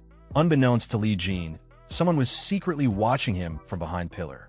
The observer, wide-eyed in disbelief, whispered to himself. He couldn't believe what he was seeing. In his thoughts, he questioned it again. Could that really be Jineon? Sometime later, the scene shifts to Jan, who is grumbling to himself. Ever since Jean came back, there hasn't been a single peaceful day. He's clearly frustrated. Just the other day, Jean returned with a ridiculous amount of money out of nowhere and brought along 2 big guys as well. At this point, Jan has concluded that he simply doesn't like him. While in the middle of his complaining, he notices some movement. It's none other than Incup, barging into the residence, pulling a huge cart behind him. Not far behind, one is managing the goods, giving orders to the workers to handle everything carefully since they're transporting important items. Curious, Jan approaches and asks what all this is about. His mood suddenly shifts to excitement when he hears that the goods include extremely rare elixirs. One so rare, they're not even available on the market. Just then, a familiar voice draws everyone's attention. It's Jan's father, the old man, who steps out and casually mentions that he was the one who ordered them. Juan immediately urges him to stay indoors since he's not in great condition, but the old man waves it off, saying he's doing much better now. Jan and the turd both ask the old man what he plans to do with all the elixirs. The turd gets especially hopeful, assuming that since Jean only needed one, surely some of the rest must be for him too. But that little dream is crushed the moment the old man clearly states that all of it is for Jean. Still disbelieving, the turd asks again if all those precious elixirs are really just for Jean. The old man explains that one elixir alone isn't enough to change Jin's fate. He reminds them that he's already spent a fortune on the trash guards before, so this isn't a big deal in comparison. In addition, he's already sent letters to their company's regional branches, contacting old friends and respected merchants. He told them he would be buying high-quality elixirs to help the company recover from its current crisis. Since the company's collapse would affect them all, they took his words seriously. He acknowledges, though, that his biggest mistake was putting a rat in charge of the escort group. So now, he feels obligated to clean things up properly. Hannah praises the decision, saying the young leader has the potential to become a great warrior. Everyone around seems to admire Jin's effort and potential, while Jan, and especially the turd, struggle to understand what's going on. The old man laughs joyfully, clearly proud, saying this is finally his chance to spend all the money he's been saving up his whole life. Meanwhile, the turd, his hopes fully shattered, can't even speak. Sometime later, having mentally snapped, the turd is seen wildly swinging his sword like a man possessed. Earlier, he had asked his father where his elixir was, only to be met with silence. The old man had looked at him with clear dissatisfaction and questioned whether he really needed one. Now, driven mad with envy, the turd rants that he can't even breathe peacefully anymore. Everywhere he turns, it's all about Jean. He sulks and cries, convinced everyone's playing favorites and discriminating against him, wondering what sort of miracle Jean must have experienced. That's when he notices movement again. In a blur, Jean runs past him at incredible speed, barely pausing to say that he's just out for a walk. The turd gets pushed aside in the process, and as Jean disappears into the distance, he realizes something strange. Jean is dragging a huge boulder behind him. Not only that, but he has weighted shackles strapped to his legs. Despite being completely out of breath, Jean continues walking without slowing down. Watching this, the turd is left in disbelief. It finally hits him. Jean really is putting in the work. As the sun begins to set, Jan collapses onto the ground, exhausted. Despite the fading light, he grips his sword tightly and keeps swinging it, refusing to stop. He's clearly trying to imitate someone, probably Jean, and even mutters a few overly dramatic lines to himself, as if role-playing. But no matter how much effort he puts in, it's obvious his moves don't come close to what Jean had displayed earlier. That's when Jean suddenly appears, catching Jan off guard. With fear written all over his face, Jan jumps slightly and asks why Jean is back so soon. He thought he'd gone out for a walk. Jean replies bluntly, saying that if Jan is going to try and copy techniques, he should at least do it properly. He points out that Jan managed to mimic one of his own finishing moves surprisingly well, and tells him to try replicating it again using the sword. Embarrassed, Jan realizes Jean had been watching the entire time. Jan gives it another try, swinging with all his strength, but ends up breaking the training staff. Jean admits the move was powerful, but immediately follows up by critiquing the form, saying the stab was extremely sloppy. This stings Jan's pride. Just as he turns around in frustration, Jean suddenly throws a punch at him. To his own surprise, Jan manages to block it. Jean calmly says he just let his guard down on purpose, then quickly follows with a kick that sends Jan crashing to the ground. Jean explains that in that moment, Jan panicked, and that's what made him fall. Lying on the ground and convinced that Jean has lost it, Jan begs to talk things out. But Jean isn't listening. With no other option, Jan grabs his sword and charges. But just as he looks up, Jean is gone. In the next instant, Jean appears behind him. He says that when people are pushed into a corner, that's when they usually reveal their trump card. But in Jan's case, all he did was tremble. That's why Jean held back, collapsed on the ground. Jan realizes just how close he came to death. Jean, meanwhile, offers some calm advice. Stabbing attacks have a lower hit rate than slashes. He explains that Jan's technique, whatever it's called, is a one-strike move, and because of that, he had to be cautious. Jean adds that the difference in a split second of movement could decide the outcome. As he continues lecturing his brother, Jean reflects on his own strength. In his past life, he wouldn't have even let a weak escort captain draw a sword on him. His current body is still nowhere near as strong as the one he had before.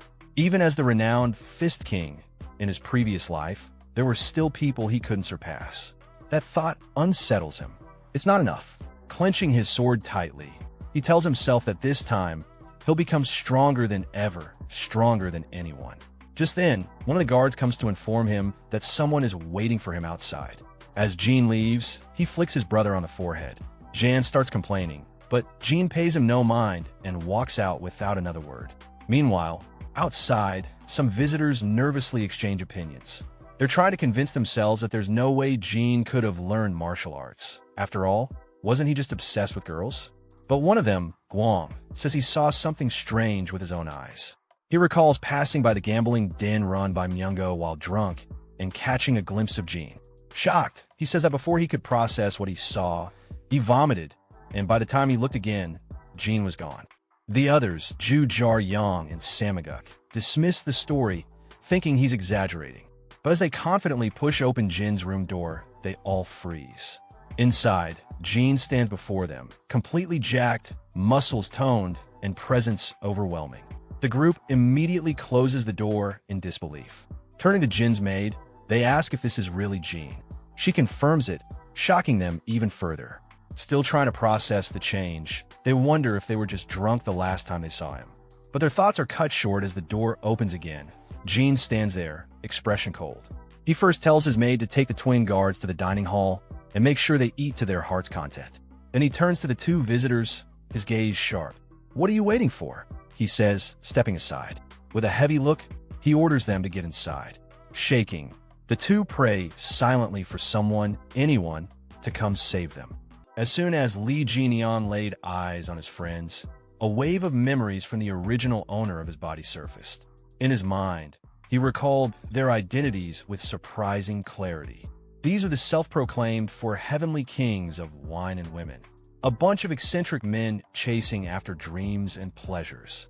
Sima Guk, the one from Miram Alliance, was known for his ambition, but also for his unfortunate condition, irritable bowel syndrome, and being a perpetual exam taker. Then there was the youngest heir from the West Wind escort establishment, try to make a name for himself. The other two included the infamous heir of the Yunha merchant group and another who never quite let go of reckless youth. They were all here, gathered in one place, having heard the wild rumor that their long-forgotten pushover friend had returned. A rumor so unbelievable, they had to see it with their own eyes. Later, inside a quiet room, Lee Jian sat with them, sharing drinks. The atmosphere was thick with unspoken thoughts, as everyone silently observed him. From the expressions on their faces, it was clear they were trying to figure out the man he had become. But Lee Jian, now in full awareness of his inherited memories, looked at them and thought to himself with distaste, not these fake friends again. The memories rolled in. He remembered clearly how these guys used to always be together, chatting endlessly about booze and women. They used to call themselves something ridiculous, maybe the four unruly drunken idiots, or perhaps the four total wrecks. Whatever it was, the name perfectly matched their carefree, chaotic behavior. The silence was finally broken when one of them hesitantly called out to him, asking if he was really back. Another chimed in, pointing at him and expressing concern about his well-being. Lee Jian, showing no emotion, simply replied that he was fine. That short answer was enough to throw them off. One of them began sweating nervously and awkwardly commented that he seemed more than just fine. He actually looked intense. Curiosity quickly took over. One of the friends grabbed Lee Jian's hand, staring at it in disbelief. He couldn't wrap his head around how someone like Jian could have changed so much. He asked if he had been secretly training all this time. Sima Guk, watching quietly, was more perceptive than the others. He could tell, just by sensing Jian's presence, this transformation wasn't something that could be achieved through sheer training. What he felt was something deeper. This was real martial arts. True strength had taken root in Lee Jian's body, and it wasn't something that could be faked. Their questions continued. They brought up a rumor, something about Jian defeating Ouyang Hu. They pressed further, demanding to know who had trained him, convinced that no one could possibly reach that level alone. But Lee Jian just smiled faintly and told them it was luck. That was all. Sima Guk, still trying to piece things together, smiled as well. He suggested that it must have been one of those fateful Jianghu encounters they always heard about but never experienced. Another friend quickly agreed, saying Jian had finally caught a break. He even admitted that at first he didn't recognize him. But that moment of levity vanished in an instant. With a cold and serious tone, Lee Jian raised his cup to his lips and stated something chilling. The man they once knew as Lee Jian was dead. The room froze. Every one of them stared at him, beads of sweat appearing on their faces. The weight of those words hit them hard, and none of them could laugh it off. Breaking the awkward silence, Zhu Jiaoyang, one of the group, nervously asked what he planned to do next.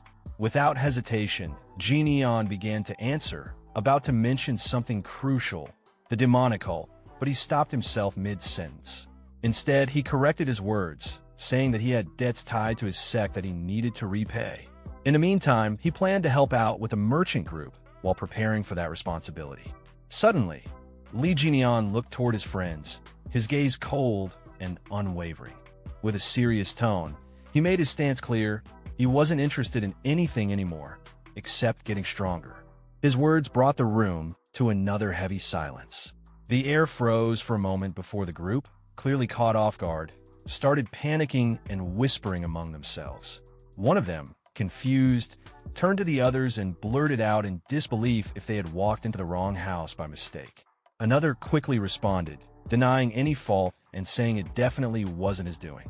As this flurry of awkward energy spread among them, Sima Guk went quiet. He couldn't help but recall an old conversation he'd once had with Lee Jinian. Back then, Jinian had mentioned he was being sent away to recuperate. Sima had reacted with surprise, asking if he was really going somewhere just to recover. Jinian had replied with resignation in his voice, saying it was basically exile, that his father must have been deeply disappointed in him. But Sima, holding a sake bottle in hand with a grin, had encouraged him. He said it was a good thing. This was Jinian's chance to recover, study, and change his life. Back then, Jinian had only responded with a bitter smile, doubting whether change was even possible. Still, deep down, he had hoped for it. Now, returning to the present, Sima Guk poured a glass of wine for Jinian and offered a heartfelt congratulations. He looked at him warmly and remarked with a smile that Jinian had really changed. Hearing that, Jinian froze for a moment, shocked and confused. The sincerity in Sima's voice caught him off guard. The others fell quiet, watching the exchange, and then slowly they too softened. With a smile, one of them chimed in that it really was something worth celebrating. Another added, jokingly, that he always knew this would happen, that they should have kidnapped Jinian before he got sent away. He even blamed the others for not showing up that day. Sima Guk chuckled at that and teased one of the guys, reminding him that he was too hungover to even make it that day. That friend quickly turned away and defensively claimed he was just busy. But the teasing didn't stop. Sima responded with sarcasm, suggesting that taking a dump probably didn't count as being busy. A playful argument broke out as they all started teasing each other. Watching them banter so naturally, Lee Jinian smiled quietly to himself. In that moment, a warm thought passed through his mind. Turns out, even Jinian had real friends. Then, Jinian poured himself a glass of wine and muttered softly, as if confirming something within himself. He looked at the group with a calm, yet confident gaze and declared that he had changed. Then, with a faint smirk, he asked, "What about them?" That question stunned the group for a moment, but they quickly laughed it off, brushing it aside with their usual carefree energy. One of them joked that if they were the type to change easily, they wouldn't be themselves. Feeling the shift in mood, Jinian awkwardly suggested they stop talking about such things. Everyone raised their cups and clinked them together, laughing loudly, the tension melting away into genuine camaraderie. As the laughter faded, Zhu Jiaoyang looked quietly into his cup, deep in thought. He recalled their old days together, back when they were just a bunch of naive kids. They had all thought of themselves as frogs stuck in a well, unable to see the vast world outside. But now, looking at Li Jinian, he realized that one of them had already climbed out and seen that world for himself. Some time passed, and the gathering began to wind down. One of the friends told Jinian he had a good time today, and that if he ever needed anything, even from a bunch of wrecks like them, he should reach out. Zhu Jiaoyang called out with playful excitement, urging Jinian to train hard so he didn't get beaten up somewhere again. Sima Guk patted Jinian on the shoulder with a proud smile and congratulated him once more on his transformation. As they finally prepared to leave, Jinian walked with them to the gate, waving goodbye. His friends waved back, their faces lit with sincere warmth. Later, as they walked through the streets of the city under the night sky, Guang looked up and let out a quiet thought. Among all of them, the one who had been the biggest screw-up had come back, all grown up, and that made it feel like their youth had truly come to an end. Sima Guk, feeling a bit tipsy, rubbed his head and admitted that he was feeling strangely lonely today. He told the others it was time to go. One of his friends quickly asked where they were heading, jokingly suggesting a brothel. But Sima Guk immediately shut that down, annoyed, saying they were going home. He reminded the guy he had flunked out and told him to go study. calling him an academy dropout. Zhu Jiaoyang laughed and, not taking offense, repeated what he always said, that it's not that he's bad at studying, just really bad at exams. Guang then looked at Sima Guk and casually asked if he wanted to stop by Sweet Scent House for one last drink. The scene shifts to the Sweet Scent House. A warrior was kneeling in front of the little deity sect leader, Yom Jisong, reporting what happened at Li Jinian's gathering. When Yom Jisong heard the report, he hit the table and asked in disbelief if Ouyang, who was really dead. Then he asked whether the heir of the Yunhe merchant group was actually that strong. The man confirmed it with a disappointed look. The fight hadn't even lasted 30 moves. Ouyang, who had been completely outmatched. He thought back to the fight, clearly frustrated, and admitted to himself that Jinian's skills were on another level. Yom Jisong, now a bit more composed, commented that it was impressive. He asked what kind of weapon Jinian had used.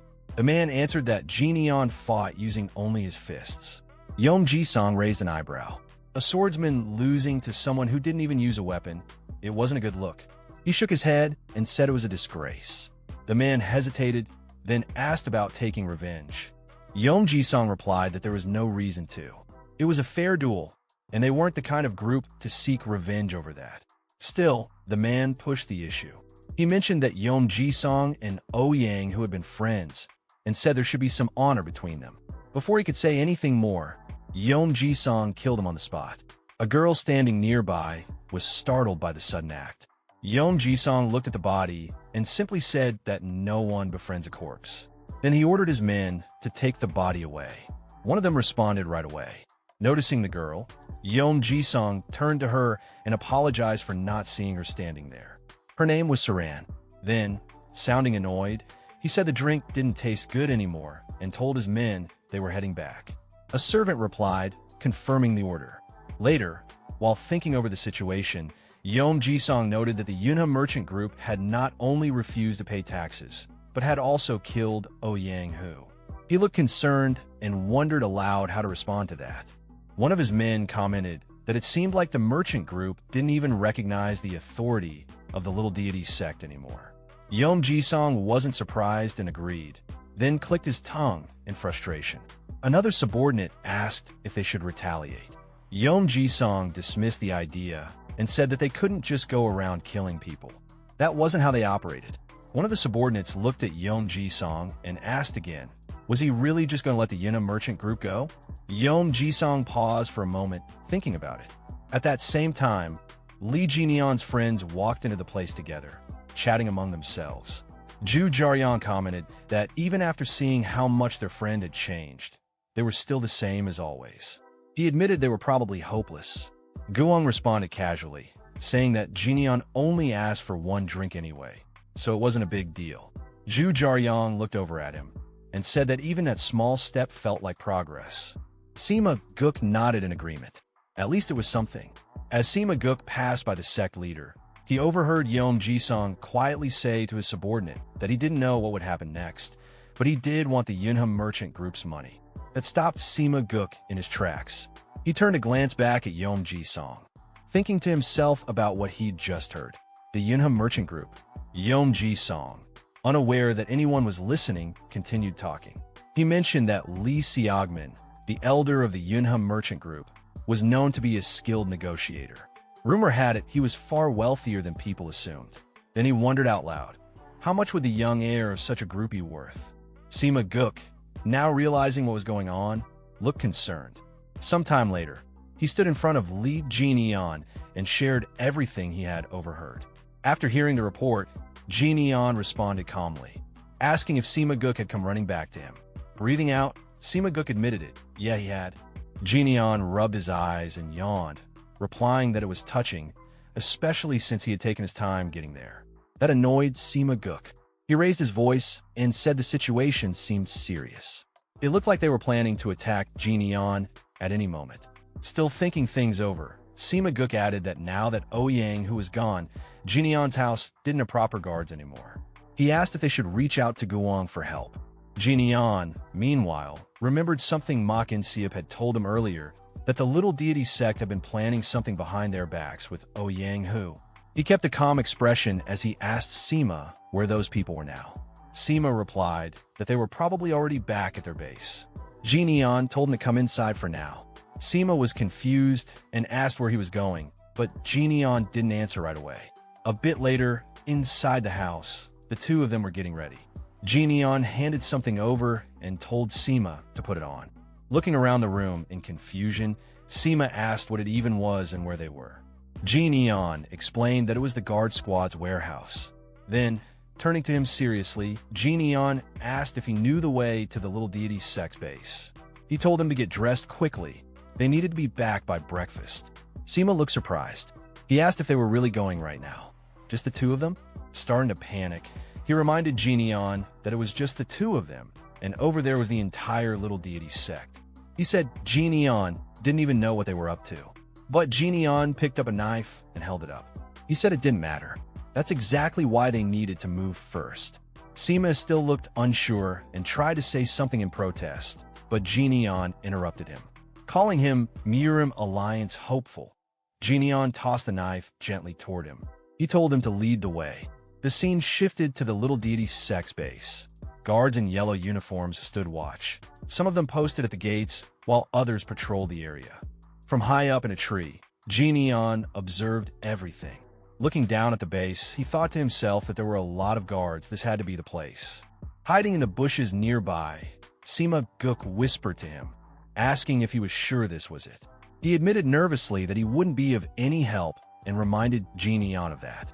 Jineon brushed the dust off one hand using the other and told Sima Guk that his job was done. Sima, still confused, asked if bringing him here was all he needed. Jineon looked at him and replied plainly, "What else could it be?" Sima looked toward the guard station inside and asked how they were supposed to get in, with the place crawling with security. He asked if Jineon had some brilliant plan. Jineon simply closed his eyes and said that for today, they'd do it his old way. He walked straight up to the door and kicked it open. As he looked around at the guards, he thought about his past life, about how Dan Wusong never backed down from a fight. Not when he was a child, not as an orphan surviving in the martial world, not even after earning the title of King of Fists. Now, back in the present, he looked at the guards in front of him and thought to himself, Dan Wusong was someone who enjoyed a good fight. Without hesitation, he walked forward and pointed toward a building, asking the guards where their sect leader was. One of them yelled back, calling him crazy for barging in and talking nonsense. But before the man could finish, Jineon snapped his neck and told him not to make him repeat himself. He dropped the body on the ground. That was enough to provoke the others. All the guards rushed toward him with swords, shouting at him, asking if he even understood where he was and who he was messing with. Just then, a voice called out from an upper floor. A man, holding a girl in his arms, looked down and asked what all the noise was about. He spotted Jineon and smiled, asking who he was. Jineon replied calmly, he was an assassin. Then he asked if the man was the head of the lesser immortal sect. The man, amused, asked what if he was. In his head, he was trying to figure out who Jineon was. He thought it was the first time he'd seen an assassin come in through the front door. Then he noticed Jineon's hands and remembered what one of his men had reported earlier. The kid fought with his fists. He asked Jineon if he was the heir of the Galaxy Merchant Guild. Jineon replied, "And what if I am?" The sect leader stroked his beard and said he didn't expect someone so important to show up personally. Then his tone shifted. He said that in that case, he wouldn't hold back. Suddenly, a net dropped down above Jineon, but he dodged it easily. The guards shouted to get him. Jineon, now surrounded, thought to himself that it had been a long time since he fought a group like this. Maybe not since back then. He grabbed the net and swung it, using it as a weapon. As he took down enemies one by one, he thought to himself that even if his current body wasn't what it used to be, the thrill of battle remained. He tore through them easily, breaking weapons with no weapon of his own. Despite all that, he smiled to himself. This was actually starting to feel fun. The remaining guards hesitated. Some asked who he even was, shocked that he was fighting like that without a weapon. Just then, a sharp object flew past him and sliced his mask and cheek. Blood trickled down as he wiped his face. He looked in the direction the projectile had come from and asked if someone was trying to show off their fancy gear. The sect leader answered with a smirk, saying he didn't usually like using expensive tools, but he'd make an exception for Jineon. He raised a crossbow and aimed. Two guards grabbed Jinion's legs for both sides. The sect leader told them to hold him down. One of the guards grabbing him thought to himself that he was definitely going to die today. The sect leader aimed and told Jinion that even if he was good with fists, there was no way he could dodge this. More men appeared beside him, each holding crossbows. He gave the order to fire. Jinion stood still as the arrows came flying toward him. In his mind, he noted that the sect leader clearly didn't care if his own men got hit. Even someone like Darkblade would be speechless at this reckless tactic. Suddenly, Sima Guk shouted from behind and threw a knife toward Jinion, yelling for him to catch it. Jinion caught the knife midair and deflected every incoming arrow. The sect leader, watching in shock, realized that Jinion had blocked them all with just that one dagger. Jinion turned to look at Sima Guk. Sima looked confused, but then Jinion gave him a thumbs up. Sima Guk returned the gesture. Then Jinion gripped the knife and threw it. It scratched the sect leader's throat before hitting the wall behind him. Jinion told him calmly that he didn't usually use blades, but made an exception for him. The sect leader, clutching the small wound on his neck, cursed under his breath and called Jinion a psycho. He turned to his men and yelled at them for just standing there. He ordered them to kill Jinion immediately. But before they could react, Jinion dashed forward and closed the distance in an instant. The sect leader could barely process what was happening. Jinion was already in front of him. Jinion readied his fist and said that his real strength was in his fists. The sect leader quickly pulled the girl in front of him, trying to use her as a human shield. But Jinion didn't stop. He used his lightning martial arts to strike with force. The explosion from the impact shook the room. As the dust cleared, Jinion was holding the girl safely in his arms. He gently let her go and told her to stay back. The sect leader sat on the ground, shaking from fear. He looked up at Jinion and wondered what kind of person he really was. If Jinion was the heir to the Galaxy Merchant Guild, he should be a young man, but the way he fought felt like someone who had survived countless battles. Jinion looked down at him coldly and asked what he was staring at. Did he have something to say? The sect leader tried to save himself. He laughed awkwardly and offered money. He said he had plenty stashed away and promised to reward Jinion generously if he spared his life. But Jinion stepped on him and told him to stop putting a price tag on people's lives. He pulled back his fist and said he didn't need any of it. The sect leader could keep his money. Then Jinion drove his fist into the man's chest, piercing through his heart and killing him instantly. The room fell silent as everyone looked on in shock. Jinion pulled his hand back out and glanced at the body. He muttered one final word as he looked at the corpse. Filthy. That's it for today's video. I hope you enjoyed this manhwa. Thank you so much for watching, and I'll see you either in a new manhwa recap or in the next episode of this one. Until then, take care and bye-bye. As morning arrived, the protagonist, his friend Sima Guk, and the girl he had recently saved were walking together. Along the way, Sima Guk turned to Jinion and mentioned that he would be taking a different route. He offered to escort the girl instead. Jinion agreed and entrusted her to his friend. Sima Guk and the girl then walked away from Jinion. After a short while, the girl looked at him and asked if he was young Master Sima Guk. He was surprised and asked how she knew. The girl chuckled softly and explained that she had seen him at Danhyang multiple times. She also added that since he was clearly close with Jinion, it wasn't hard to figure out. Understanding her point, Sima Guk nodded. The girl then gave a respectful bow and thanked him for what he had done that day. She promised that if he ever returned, she would serve him a bottle of top-grade rice wine as a token of gratitude. Sima Guk waved her off casually, saying there was no need. He hadn't done anything noteworthy. He also mentioned that he didn't plan to visit the pleasure quarters anymore. The girl looked at him and commented that he had truly changed. He responded briefly, then glanced over toward Jinion and added that he, too, had to change, especially since his friend had changed so much already. Meanwhile, Jinion was walking toward his home, thinking to himself that it was time for breakfast.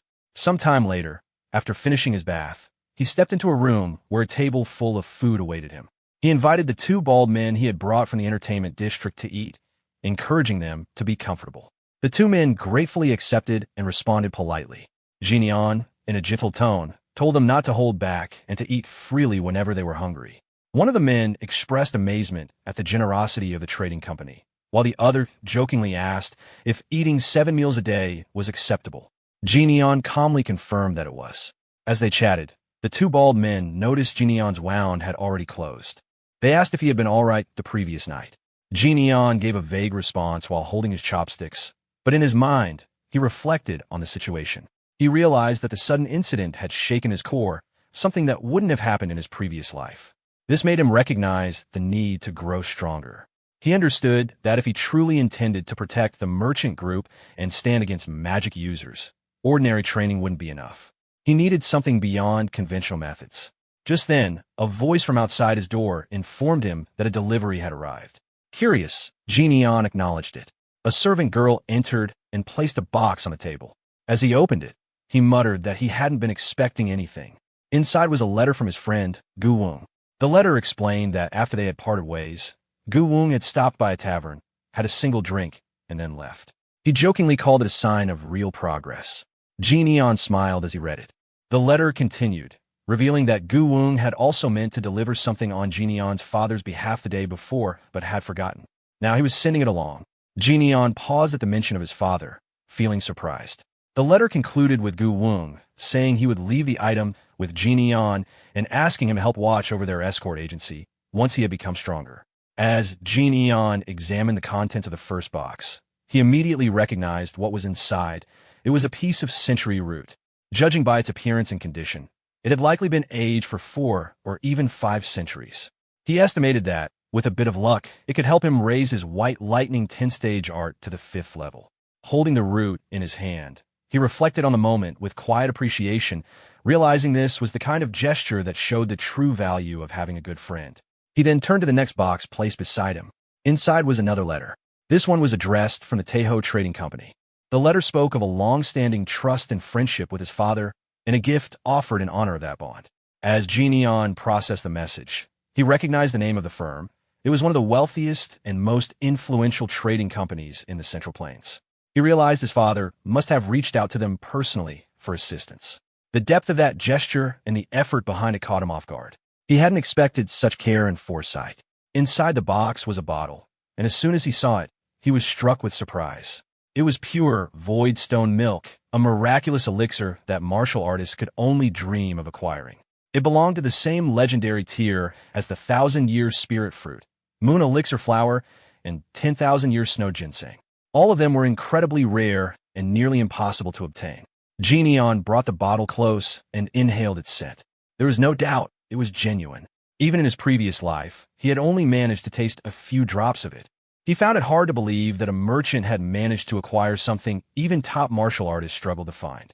Turning to the two bald men seated nearby, he called out their names, Myongbo and Jinbo, and handed each of them a portion of the medicine.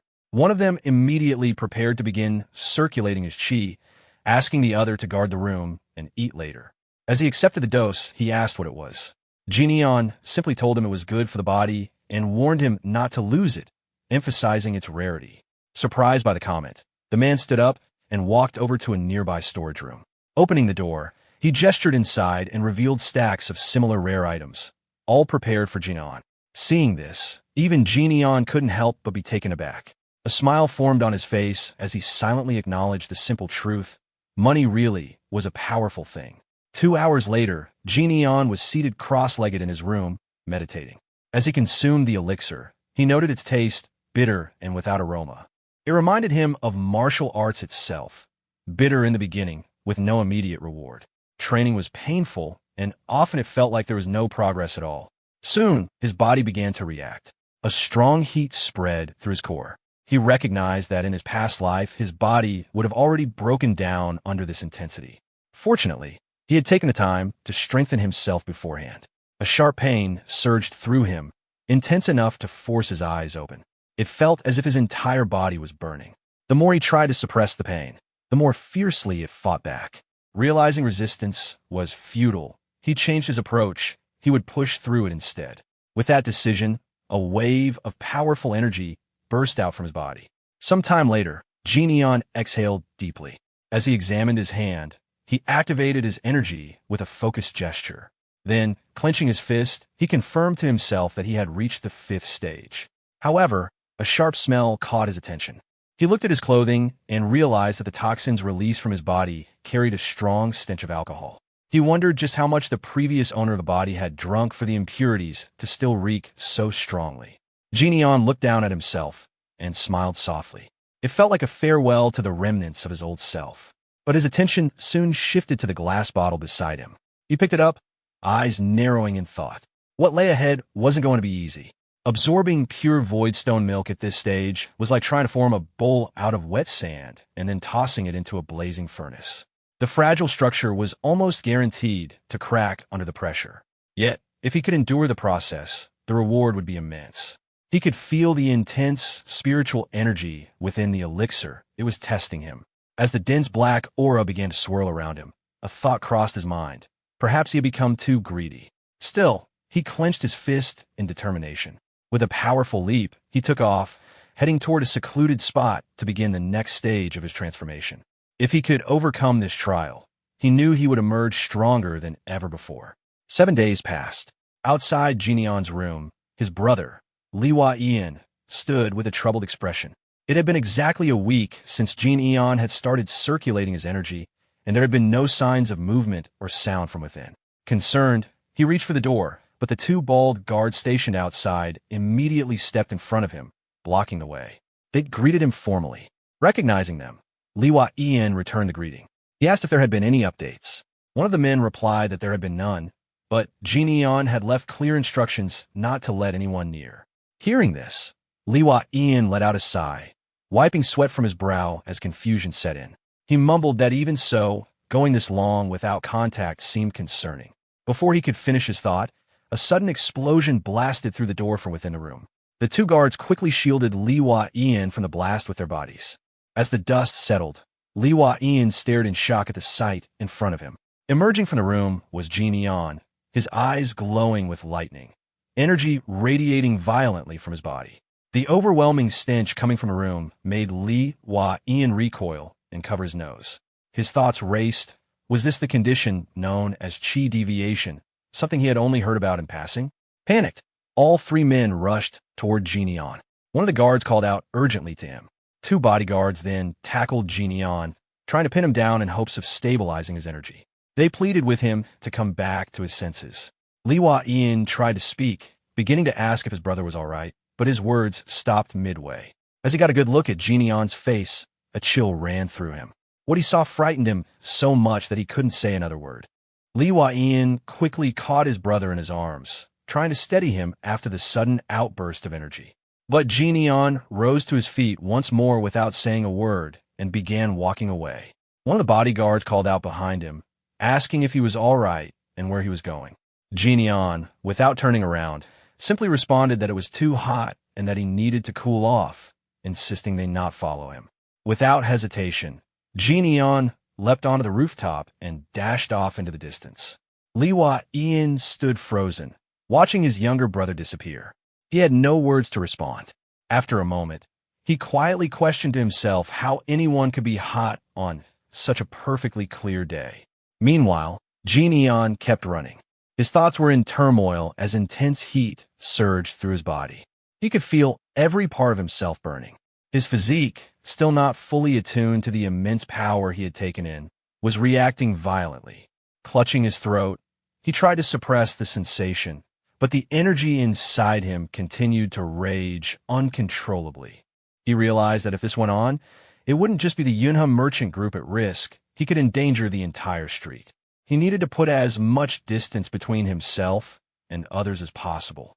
Eventually, he stopped at a remote mountain peak. His body was covered in veins bulging under the pressure, with lightning surging all around him. The pain had reached its peak. He thought of the color blue, likely tied to his energy state, and acknowledged that he couldn't contain it any longer. Memories of his death in his past life flickered through his mind. He knew that if he couldn't embrace this energy, he would face the same fate once more. Raising his hand toward the sky, he made a decision. The power had to be released. In that moment, a bolt of lightning struck down from the sky, crashing directly into him with a thunderous impact. Some distance away, in a nearby village, two people noticed the phenomenon. One of them watched in awe as the scene unfolded, observing the lightning surge from the earth toward the heavens. It was a sight he had never witnessed before, a reverse strike that defied natural order. Sometime after the intense phenomenon had ended, Jineon stood alone on the mountain. Rain poured down steadily around him as he remained silent, letting the moment settle.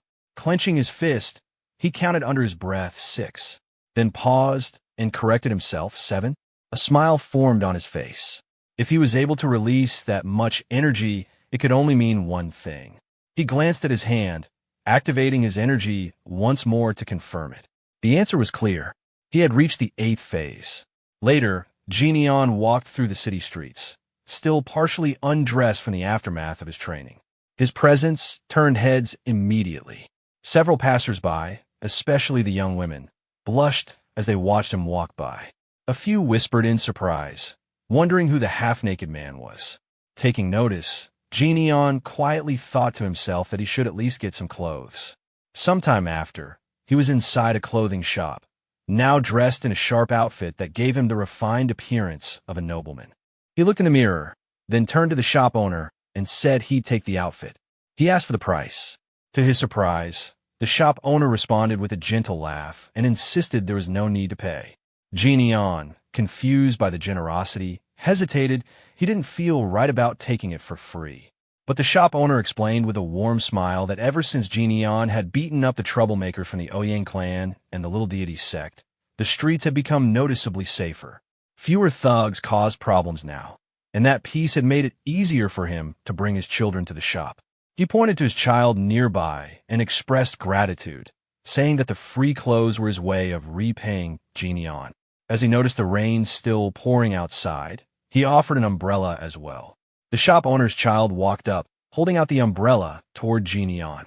Seeing this small gesture, Jineon smiled back and accepted it graciously. A short while later, he stood outside the shop in the rain, waving back at the shop owner and his children.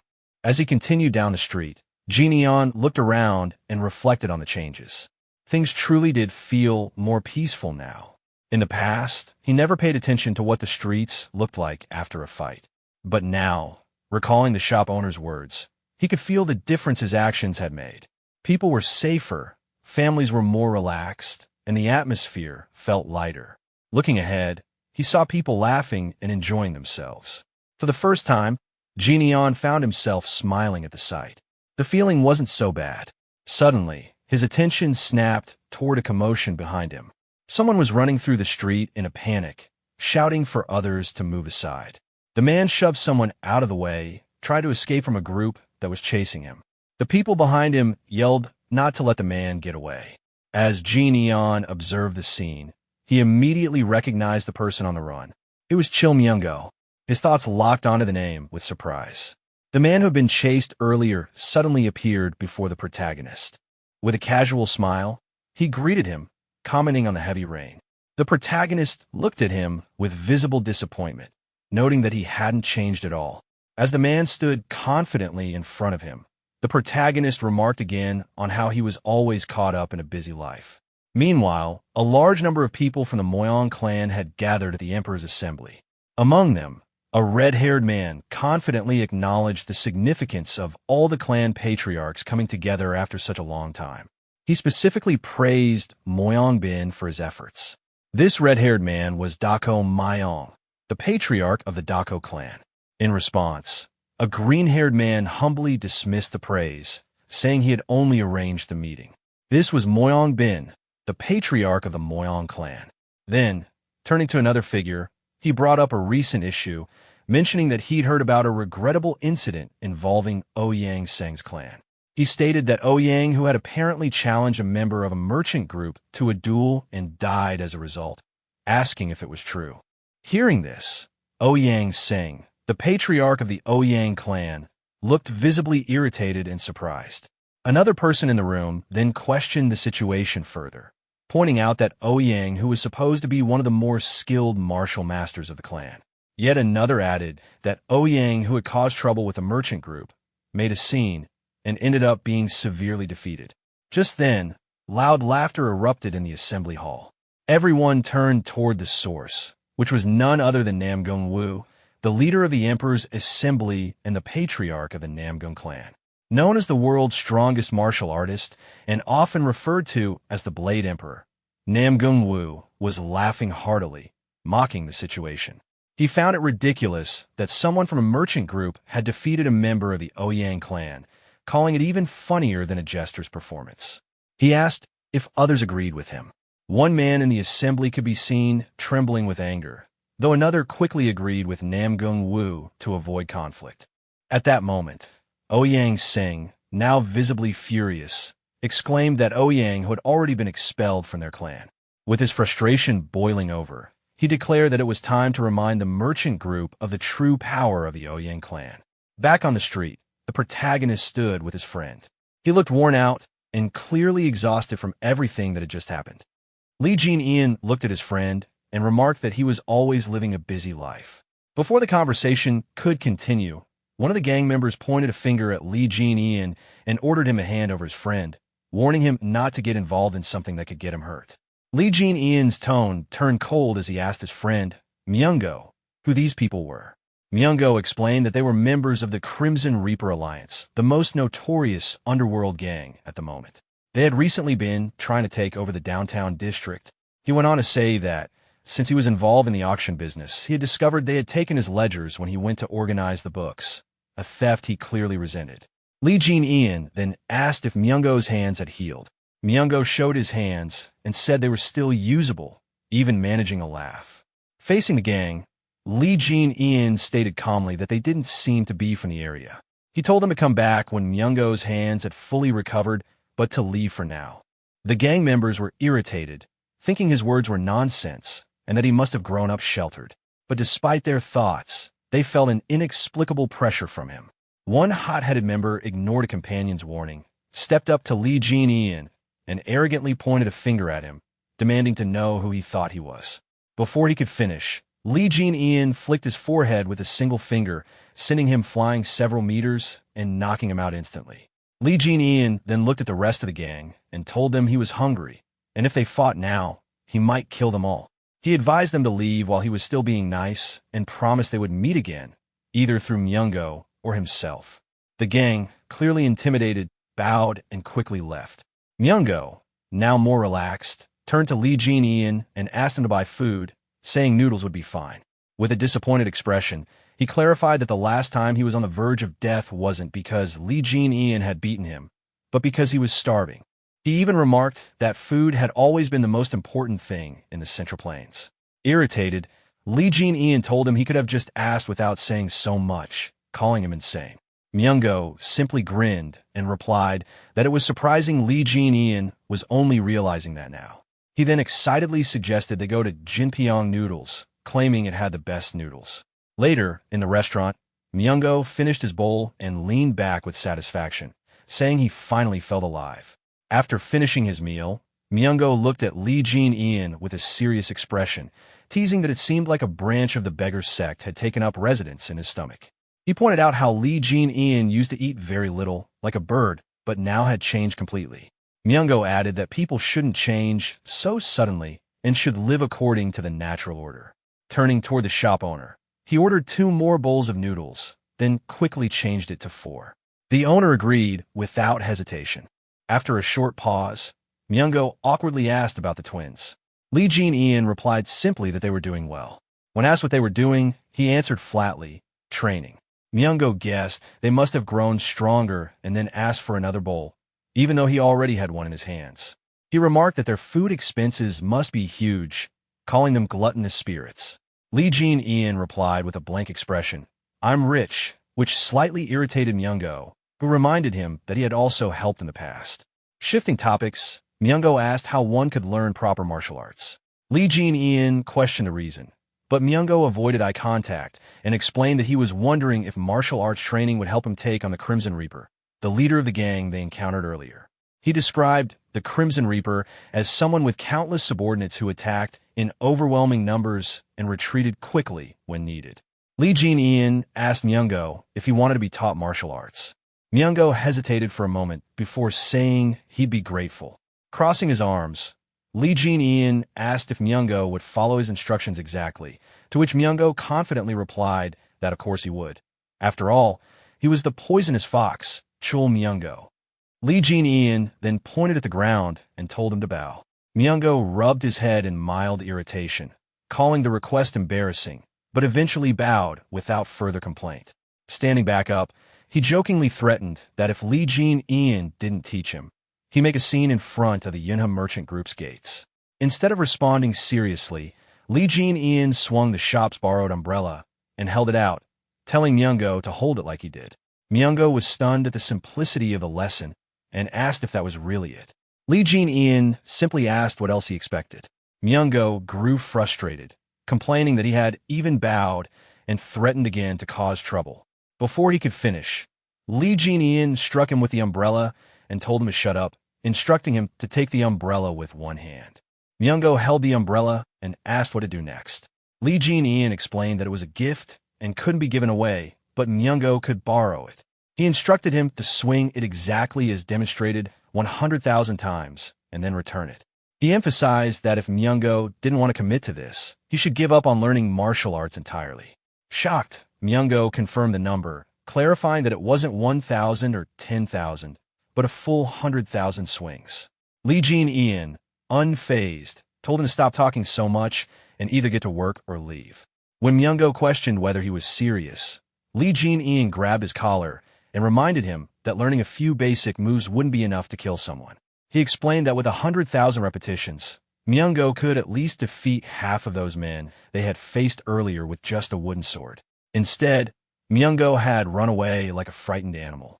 Lee Jin-ian told him bluntly that if he was going to live such a pitiful life, he might as well die, prompting Myungo to nervously say he didn't want to die.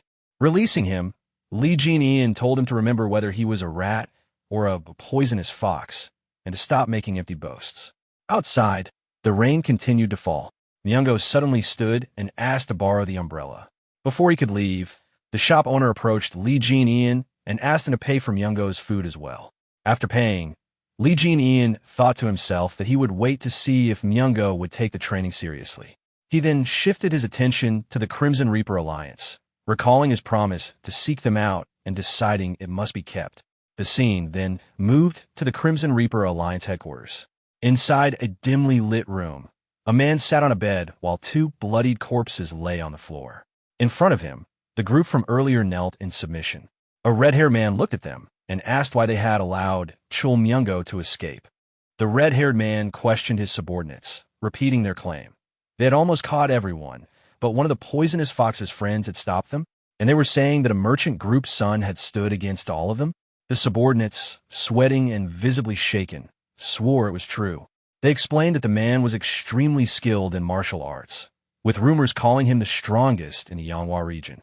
Before they could finish, the red-haired man's gaze sharpened, his red eyes silencing them.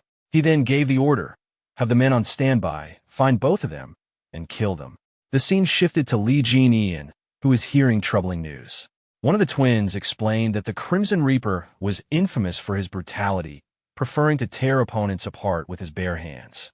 The leaders of multiple sects, the Jangsen sect, the Nopio sect, the Horn Dragon sect, and the Hongrak Pavilion, had all been killed by him.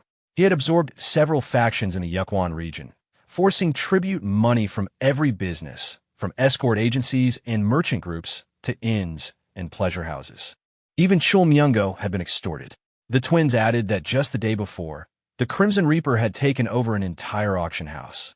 Lee Jin-ian listened, toweling off sweat from training, and acknowledged that if the Crimson Reaper discovered his identity, the merchant group could become involved in unnecessary trouble.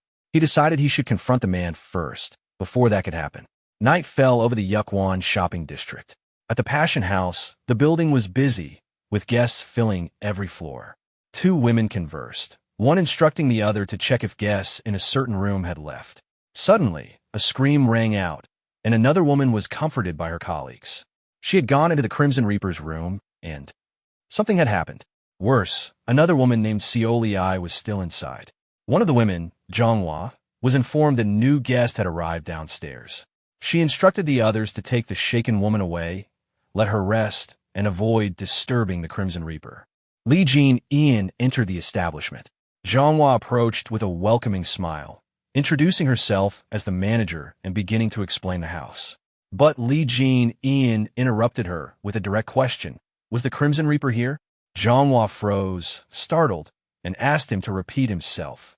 Lee Jin-Ian repeated himself to Jianhua, saying he was looking for the Crimson Reaper. She became slightly flustered, her voice trembling as she asked if he meant the association leader and whether he had made an appointment. Lee Jin-Ian answered simply, no, and told her to just confirm if the man was upstairs. Hesitating, Jianhua glanced at a crimson subordinate nearby, debating whether to answer. Finally, she told him that the Crimson Reaper was indeed upstairs.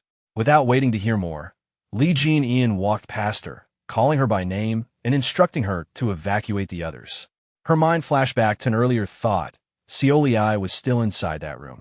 Nervously, she warned him that heading up would be difficult, as the association leader's temper was rough. Lee Jin-Ian only smiled and said it was fine. As he approached the stairs, one of the Crimson subordinates stepped forward, blocking his path. The man demanded to know who he was, warning that this wasn't a place anyone could enter freely. Lee Jin-Ian didn't respond, continuing up the stairs. The subordinate struck at him in anger, but Lee Jin-Ian quickly caught the man's spear and threw him to the ground. The commotion drew the attention of the other Crimson men. They surrounded him, demanding if he even knew where he was. Lee Jin-Ian looked at them with a sharp, threatening gaze and asked which floor the Crimson Reaper was on. His words only enraged them further. They attacked, shouting insults. Lee Jin-Ian calmly replied that if necessary, he would find the Crimson Reaper after killing all of them. As one man swung at him with a sword, Lee Jin-Ian seized the attacker's head, took the weapon, and used it to defeat them one by one. He fought using only the weapons he took from his opponents, systematically knocking each one down until the floor was clear.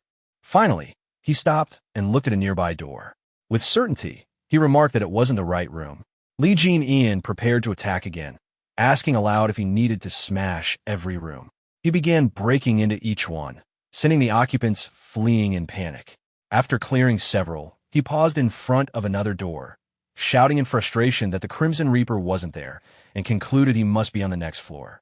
Meanwhile, in his private room, the Crimson Reaper sat calmly on his bed. Suddenly, two men were thrown inside, sent flying by Lee Jin-Ian's assault. One of them, trembling on the floor, reached toward the leader and tried to speak. Stammering, he identified Lee Jin-Ian as the merchant group's son. Before the man could finish, Lee Jin-Ian stepped on him, slamming him back to the ground. Confidently approaching, Lee Jin-Ian told the Crimson Reaper he had found him. The leader looked him over, speaking with casual arrogance. He guessed that Lee Jin-Ian had come to pay Chul Myung-go's debt in his stead. Lee Jin-Ian ignored the remark, noting to himself that the leader's room was on the 5th floor and that it was unnecessarily high. The Crimson Reaper stood and walked toward him, asking if the welcome party wasn't to his liking and if the climb had been difficult. Lee Jin-Ian, now surrounded by many Crimson subordinates, stated that it hadn't been a problem, as stomping on his way up was his specialty. The two men now stood face to face. The Crimson Reaper smirked, saying his own specialty was looking down from above. Lee Jin-Ian, rather than being intimidated, thought to himself that this was why he liked dealing with underworld types. Beating them was always satisfying. He then noticed something on the bed. The Crimson Reaper brushed it off, saying he had simply lost control of his strength, and ordered his men to remove the person from the room. Lee Jin-Ian's expression darkened. Calling the man beyond rehabilitation, he asked in a low, dangerous voice how he should kill him. The Crimson Reaper said he liked those eyes, explaining that people who try to kill him always look that way, and that he had ripped all of them apart with his bare hands. Outside, civilians were fleeing the building, screaming. Someone asked what was happening, and a Crimson subordinate answered that some lunatic was tearing the entire pleasure house apart, urging the man to escape as well. Instead, the man raised an umbrella like a weapon and muttered a number, 2874, before striking the subordinate. Removing his hood, he revealed himself as Chul Myung-go. He made a universal gesture toward the Crimson men, declaring he was there to crush them one by one. Practicing his swings with the umbrella, he continued counting 2875, 2876, 2877, when suddenly a loud explosion came from the building where Lee Jin-Ian was. Chul Myung-go froze. looking toward it in shock, realizing something significant had just happened inside.